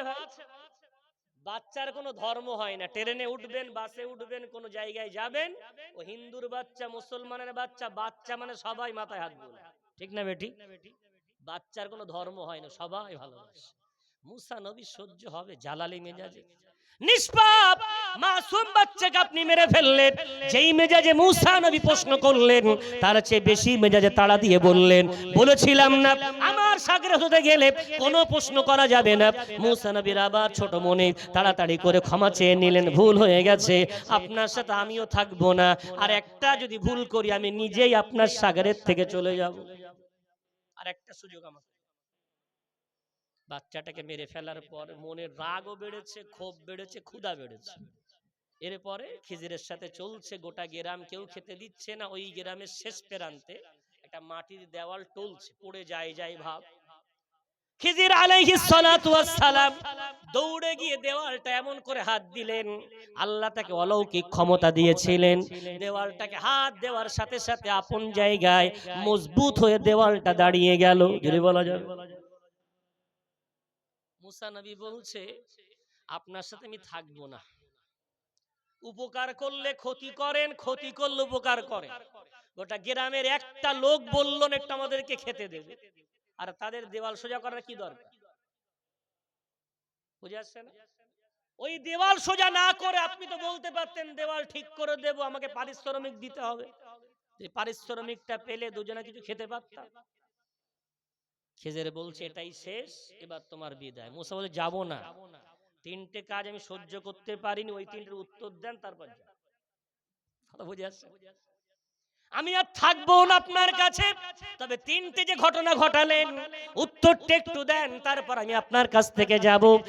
সঙ্গে সঙ্গে খিজির বললেন, আল্লাহ কোরআনে উল্লেখ করেছেন, ও আম্মাস সাফিনাতু ফাকানাত লিমাসাকিন। ও মুসা, তুমি কি জানো তোমার বাহ্যিক এলেমে তুমি দেখতে পাচ্ছিলে না, আমার বাতিনি এলেমে আমার আল্লাহ আমাকে দেখিয়ে দিয়েছিলেন। ওই নৌকা দুটো দুটো মিসকিন বাচ্চা, ওর আব্বা আম্মা নাই, ওরা বড় অসহায় গরিব বেচারা, ওদের জীবিকা নির্বাহ করার জন্যে ওই নৌকাটুকু সম্বল। একটু সামনে একটা ডাকাত দল ছিল, ওরা মানুষের নৌকা ছিনতাই করে। আমাকে আল্লাহ বললেন, খিজির ওই বাচ্চা দুটোর নৌকা ফাটিয়ে ডুবিয়ে দাও, এই জোয়ারের সময় ওদিকে যাবে না, গেলে নৌকাটা ছিনতাই হয়ে যাবে, ডুবে যাক, তবে ভাটা নামলে ওই নৌকা আবার জেগে যাবে। সামান্য একটা তক্তা মেরামত করতে বিরাট পয়সাও লাগবে না, নৌকাটা ফিরে পাবে। ওরা মাসাকিন, ওরা অভাবী, ওই উপকার করার জন্য আমি নৌকা ডুবিয়ে দিয়েছিলাম। জোরে বলা যাবে। দেখছেন, বাহ্যিক জ্ঞান এক, বাতিনি জ্ঞান এক। মুসা বলছেন, তাহলে আমার ভুল হয়েছে, বাচ্চাটাকে মারলেন কেন? যেই বলেছে বাচ্চাটাকে মারলেন কেন, আল্লাহ কোরআনে বলছেন, আম্মাল গুলামু ফাকানা লি আবাওয়াইহি, আল্লাহ পাক রব্বুল আলামিন বলছেন, ওই গোলামটা এমন পিতামাতার, ওই পিতামাতাগুলো ছিল অনেক সৎ এবং আল্লাহর বড় নেককার বান্দা, কিন্তু ওই সন্তানটা বড় হয়ে কাফের হতো। কি হতো? কাফের হতো। কোন সভ্য ঘরে অসভ্য সন্তান জন্ম নিলে, কোন ভালো ঘরে কোন অসৎ সন্তান জন্ম নিলে, ও পিতামাতার মাথাটা হ্যাট করে দেয়, পিতামাতার মান সম্মান নষ্ট করে দেয়। আল্লাহ আমাকে বললেন, ও খিজির ওই বাচ্চাটাকে তুমি মেরে দাও, ওর বিনিময়ে একটা সৎ সন্তান আমার ওই নেক বান্দা বান্দিকে আমি আল্লাহ দিতে চাই। জোরে বলা। তাই ও কাফের হতো, আল্লাহ আমাকে জানিয়েছিলেন বলে আমি তাকে মেরেছি। আমি কোন ইমানদারকে মারিনি, কাফেরকে মেরেছি। এটা বলা যাবে। মুসা নবীর এবার আফসোস হচ্ছে, আরো থাকলে আরো জ্ঞান অর্জন হতো। ঠিক আছে, দেওয়ালটা কেন ঠিক করলেন? ওয়াম্মাল জিদারু ফাকানা লিগুলামাইনি ইয়াতীমাইন, দেওয়ালটা কেন ঠিক করলাম জানো মুসা? ওই দেওয়ালটা ছিল দুজন ইতিমের, তাদের সম্পদ। পূর্বের জামানায় মানুষ সম্পদ ব্যাংকে জমা করত না, কোথায় রাখতো? মাটির তলায় পুঁতে রাখতো। রাখতো না? মাটির কলসিতে জ্বালায় রাখতো। কেন? আমি নিজে উপার্জন করে অন্যের গোলাম সাজতে রাজি নই, এটাই মূল। আপনার মাথার গাম পায়ে ফেলা পয়সা ব্যাংকে রেখেছে, এখন মেয়ের বিয়ে, টাকা তোলা দরকার, কত রকমের আইন, একসাথে বেশি তুলতে পারবেন না, এই করতে পারবেন না, ওই করতে পারবেন না, এই ফর্ম ফিল আপ, ওই ফর্ম ফিল আপ, 14 জায়গায় যাও, গিয়ে সারা দিন আপনি জোহরের জামাতে নামাজ পড়েন, নামাজি মানুষ, খুব কষ্ট করে বিরাট লাইন ঠেলে যেই গেটের কাছে পৌঁছেছেন, জানালার কাছে লিঙ্ক নেই। কি বললো? খুব আনন্দ হবে তো আপনার। লিঙ্ক নেইটাই না, চিটিংবাজি, ও খেতে যাবে, পেশাব করতে যাবে, লিঙ্ক নেই বলে উঠলো, 2:30টার সময় এসছে। আর আপনি এত লাইন ঠেনে তো আর পিছিয়ে আসতে পারছেন না, একেবারে পৌঁছে গেছেন খিড়কির কাছে। 1.5 ঘন্টা না বসার জায়গা আর না একটু বিশ্রাম, আপনার পেশাব, খাওয়া দাওয়া সব বন্ধ, নামাজ বন্ধ, উজু গোসল সব বন্ধ, দাঁড়িয়ে আছে। তো নিজের টাকা কেন লোকের দিয়ে আমি কষ্ট করতে যাব? বাড়িতে রাখেন, যাকাত দেন, আপনার টাকায় শয়তান কোন ডাকাত হাত দিলে হাত খসে যাবে। বলা যাবে না। গল্লা সুবি সাহেব হুজুর সম্বন্ধে আমি ছোটবেলায় হুজুরের কাছে বারবার যেতাম, শুনেছি হুজুর একদিন আমিনিয়া মাদ্রাসা থেকে জলসা করতে গেছে আমাদের কাদার বিল, কাঠিয়াট এবং কি বলে গন্ধপুরের মাঝখানে, খুব ভয়ানক জায়গা ছিল। তো হুজুর রাত্রে জলসা করে সাইকেল নিয়ে বাড়ি যাচ্ছে, তো ডাকাত দল চোর চ্যাপটা ধরেছে, হাতের ঘড়ি খুলে নিয়েছে। হুজুর বলছে, বাবা ঘড়িটা নিও না, আমি তাহাজ্জুদের নামাজ পড়ি, মাদ্রাসায় পড়াই, এটা টাইম টাইম দেখতে হয়। তাও চোরেদের আর মায়া, ওরা ঘড়ি নেওয়ার পরে পকেটে কি বার করেন, তো পকেট থেকে জলসা করে মনে হয় 15 টাকা না কত দিয়েছিল, সেটা আর কিছু পয়সা, সেগুলো দিলে। এবার এরপরে সাইকেলটা নিচ্ছে। হুজুর বলছে, বাবা আমি এতটা রাস্তা যাবো, ওখান থেকে 5-7 কিলোমিটার গল্লা, সাইকেলটা নিও না বাবা। তো হুজুরে বাবা কথাটা খুব বলতে, তো সাইকেলটা কেড়ে নিয়েছে। যখন সব নিয়েছে তো হুজুর বলছে, বাবা সহ্য হবে তো? তার চোরের আর নসিহাত, ওরা সবগুলো ছিনিয়ে নিয়ে চলে যাচ্ছে। হুজুর সোজা বাড়ি গেলেন, গিয়ে তাহাজ্জুদে দাঁড়িয়ে দুনিয়ার কোনো থানা কোর্টে না, আল্লাহর কোর্টে মোকদ্দমা দায়ের করলেন। যদি বলা যাবে। গল্লা সুবি সাহেব হুজুর ফজরের নামাজ পড়ে মোরা কামায় বসে আছেন, ঠিক এমন সময় বারান্দায় চোরগুলো ছটপট ছটপট করছে আর বলছেন, হুজুর ক্ষমা করে দেন, ভুল করে ফেলেছি, গা জ্বলে গেল, পুড়ে গেল, হুজুর ক্ষমা করে দেন, ঘড়ি ফিরিয়ে দেব, সাইকেল ফিরিয়ে দেব, টাকা কড়ি সব ফিরিয়ে দেব, জীবনে আর এমন কাজ করব না। জোরে বলা যায়। বলেছিলেন বাবা, বলেছিলাম না সহ্য হবে তো? জি। তো আপনি যদি টাকার যাকাত আদায় করেন, ভাই বোনের হক যত আদায় করেন, তো আপনার টাকায় চোর ডাকাত কিচ্ছু পড়বে না, বাড়িতে রাখেন। ওই গোলামের মতো ব্যাংকে গিয়ে ভিক্ষা চাইতে হবে না। আপনার টাকা কেন আপনি করতে যাবেন? হচ্ছে কি এতে? আপনি জমিয়ে জমিয়ে রাখছেন, আর আপনার তেলে অন্যরা বড় লোক হচ্ছে, অন্যের তেলে মাছ ভেজে খাচ্ছে অন্যরা। এই যে সুদি কারবার এত চলে, কোথা থেকে চলে? আপনাদের পয়সা, সহযোগিতা হয়ে যাচ্ছে। আল্লাহ মজুরের ফতোয়া আছে কি, খুব প্রয়োজন না হলে ব্যাংক অ্যাকাউন্ট খোলার দরকার নেই, আর খুলতে হলেও ইন্টারেস্ট নেব নাই শর্তে ব্যাংক অ্যাকাউন্ট খুলুন। ইন্টারেস্ট নেবেন না করবেন? ইন্টারেস্ট আপনি না নিলে আপনার পয়সাগুলো ওরা নেবে। ওই জন্য এখন বলা হচ্ছে ইন্টারেস্ট আপনি তুলে নিয়ে নিজে খাবেন না। রাস্তার ড্রেন খারাপ, কোথাও লাইট নেই, কোথাও বাথরুম করতে পারছেন, এমন জায়গায় দিয়ে দেন, ফেলে দেওয়ার নিয়ে কোনো সব টপ পাবে আশায় রেখে এলে তো আমাদের বিরুদ্ধে লাগাবে। তো দরকার নেই, বাহাত দিয়ে তুলে বাহাতে খরচ। রাস্তায় গাড়ি ধরেছে বেচারা, সব ডকুমেন্টস ঠিক আছে, রাস্তায় লরি চালাচ্ছে বেচারা, ওদের এথায় চাঁদা দাও সেটাই চাঁদা দাও, ওই ইন্টারেস্টের পয়সা দেয়। হারাম টাকা কোথায়? হারাম জায়গায় যায়, বাহাত দিয়ে দিয়ে দেন, ছুড়ে দেন, যা ওইসব পয়সা আমার হালাল টাকা দিতে রাজি না। এটা বলবেন না? তাই বাবজি আমার, তাহলে আল্লামা হুজুর রাহমাতুল্লাহ আলাইহি, আল্লাহ যাকে ইলমে লাদুন্নি দিয়েছিলেন, তার ফতোয়া আমরা মানলাম। জরুরি মাসাইল 54 পৃষ্ঠায় হুজুর লিখছেন, কি লিখছেন? হুজুর লিখছেন, কোন বেধর্মীদের পার্বণে যদি কেউ যায়, তাদের কোনো পার্বণে গিয়ে কোনো কিছু ক্রয় করে, তাদের পার্বণে কোনো কিছু সহযোগিতার হাত বাড়িয়ে দেয়, ওই ইমানদারটা তৎক্ষণাৎ কাফের হয়ে যাবে, ওর ইমান বেরিয়ে যাবে, ওর স্ত্রী তালাক হয়ে যাবে। ও যদি ইমান না দোহরায়, ও যদি ওর ইমান না দোহরায়, বিয়ে না দোহরায়, ওই অবস্থায় যদি স্ত্রীর সাথে মেলামেশা করে আর কোনো সন্তান জন্ম নেয়, হুজুরের ভাষায় হুজুর লিখছেন তার জারজ সন্তান জন্ম নেবে না। ভাই না, হুজুর বলছেন অবশ্যই ওর ইমান দোহরানো ওয়াজিব, ওর সাথে সাথে ওর বিয়ে দোহরানো ওয়াজিব। বলা যাবে না। আল্লামা হুজুর পালনের নাম না, মানার নাম। ঘোষবাড়ি যে গেলে ইমান থাকবে, কথা বলেন। হুজুরের ফতোয়া অনুযায়ী আমার সমাজের কোন যুবক আছে, কোন ভাই আছে, কোন বাড়ি আছে আমার জানা নেই, টোটো ভাড়া করে চাচাজি দাদুজি সবাই যাচ্ছে, আমরা একটু যাই, বলে সব তো মুসলমানই ওখানে আছে। ওটা ঘোষবাড়ি কোনো পার্ক নয়, প্রথম মন্দির। প্রথম কি? প্রথম মন্দির। আর শিরক এত ভয়াবহ, আল্লাহ সব ক্ষমা করলেও শিরকের গুনাহ আল্লাহ। তাহলে আপনি সেখানে গিয়ে মন্দিরের সহযোগী, রাম মন্দির এখানে হলে আপনি তো উদ্বোধনেও যেতেন মনে।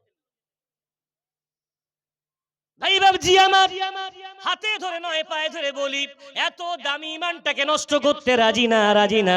প্রথমেই বলেছিলাম 55 বছর ধরে, 65 বছর ধরে, 45 বছর ধরে অনেক কিছু জানি না, আল্লাহ তারপরে মুখে দুটো দাড়ি দিয়েছে। অনেক কিছু জানি না, তারপরে মাথার টুপিটা ফেলি না, নামাজে অনেক ত্রুটি আছে, তারপরও নামাজটা আলহামদুলিল্লাহ পড়ি। এত কষ্ট করে আমার ফোলানো ইমানের বেলুনটাকে আমি ওই সামান্য একটু মজা করতে গিয়ে, ওই ঘোষবাড়ি গিয়ে সামান্য একটা সেফটি পিন ফুটিয়ে আমার ইমানের বেলুনটাকে ফাটাতে রাজি না, রাজি না। একটু বলেন তো, যদি আপনাদের বলি আমাদের বাপ মার কেউ হত্যা করেছে, মার্ডার করেছে, আর সেই হত্যাকারী শঙ্করপুরে একটা মুদিখানার বিরাট দোকান করে সবকিছু পাওয়া যায়, আপনি জীবনে আপনার আব্বার হত্যাকারীর দোকানে যাবেন? যাবেন না। কেন? এই জন্য যাবেন না যে আমার আব্বার হত্যাকারীকে আমি কি করে সাহায্য করি। হবে না, হবে না কষ্ট? শুধু আপনি নয়, আপনার সন্তানদেরকেও বলবেন সব দোকানের মাল আনবি, কিন্তু ওই দোকানের মাল যেন আমার ভিটায় তুলবি না, ওই দোকানে যেন তুই পা দিবি না।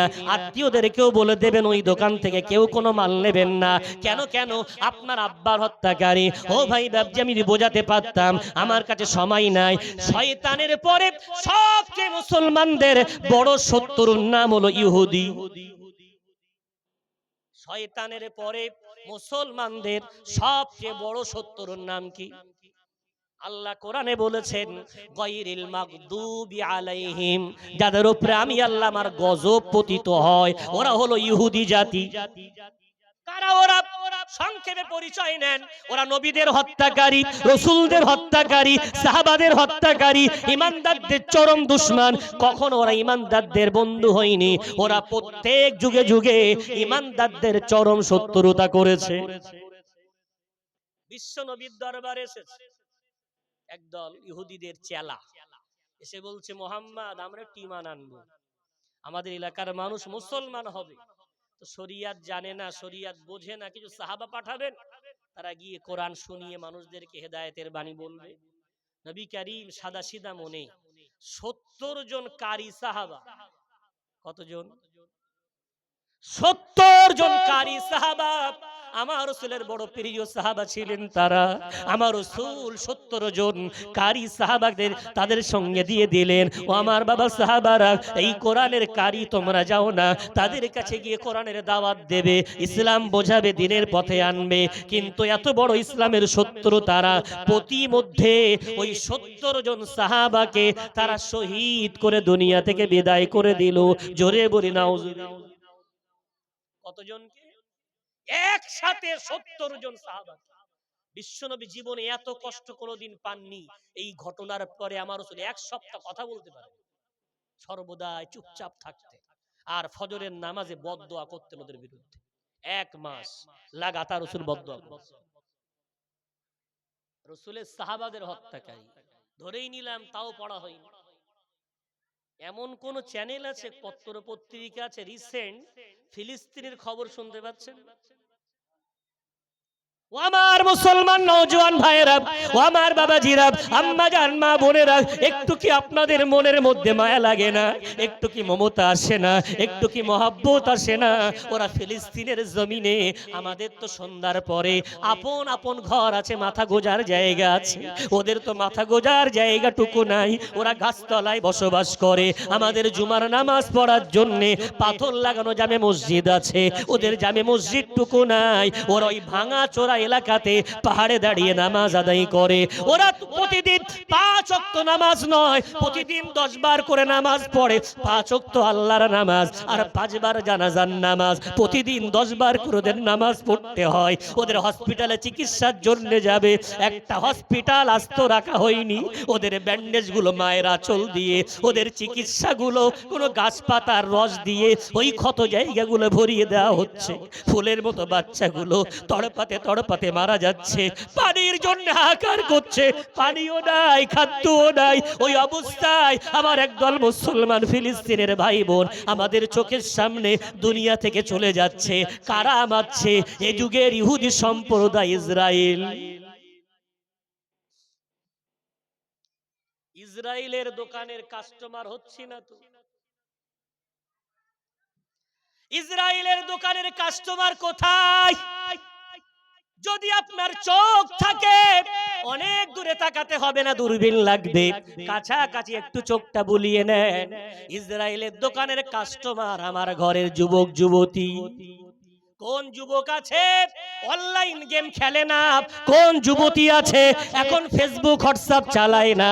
ও ভাই বাবজি, কাদের আবিষ্কার করা এই অনলাইন গেমগুলো? আজকে যুবক সম্প্রদায় এখন ইহুদিদের কাস্টমার।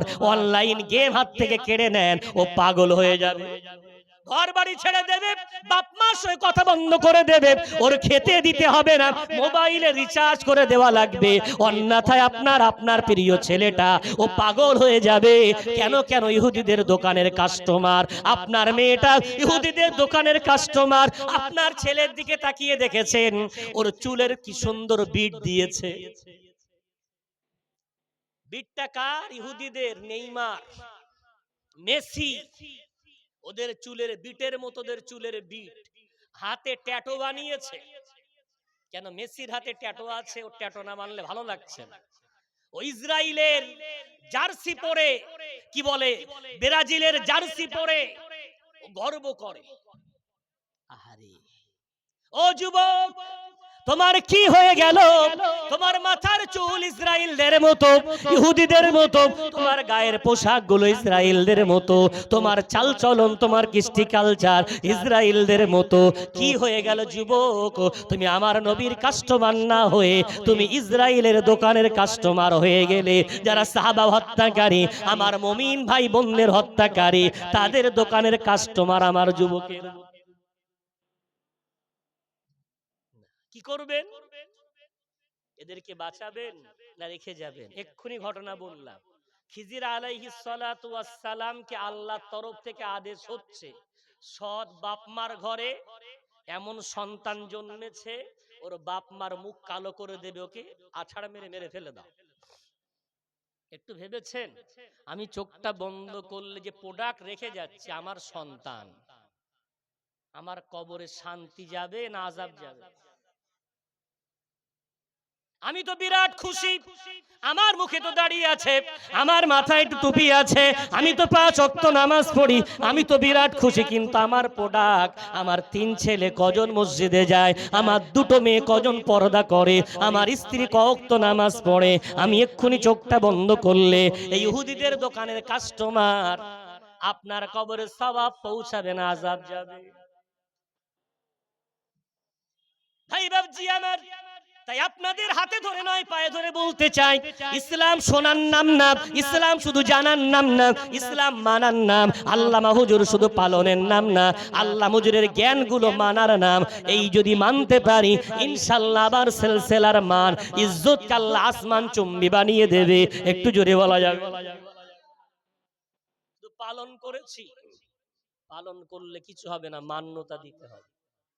মান্যতা দিতে পারলেই আমার ইহকাল গুছিয়ে যাবে, পরকাল গুছিয়ে যাবে। পরবর্তী বক্তাকে ভাই বাবজি অনেক কষ্ট দিলাম, অনেক ব্যথা দিয়ে ফেললাম, ছোট্ট ভাই মনে করে, সন্তান মনে করে, নাতি মনে করে একটু আমাকে ক্ষমা করে দেবেন। আর এই কথাগুলো বললাম, একটু বালিশে মাথা দিয়ে ভাববেন, যদি মনে হয় যে এই কাজগুলো যদি আমরা না করে মারা যাই, এই কাজগুলো যদি না করে মারা যায়, তাহলে আমি যাই করি না কেন আমার হিসাব আমাকে দিতে হবে, অন্য কারণ না।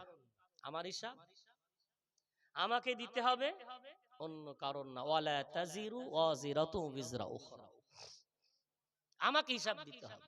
আমি আমার দায়িত্ব পালন করছি তো, আদর্শ বাপ মা হতে পারলাম তো, আদর্শ ভাই হতে পারলাম তো, আদর্শ সমাজ গড়তে পারলাম তো।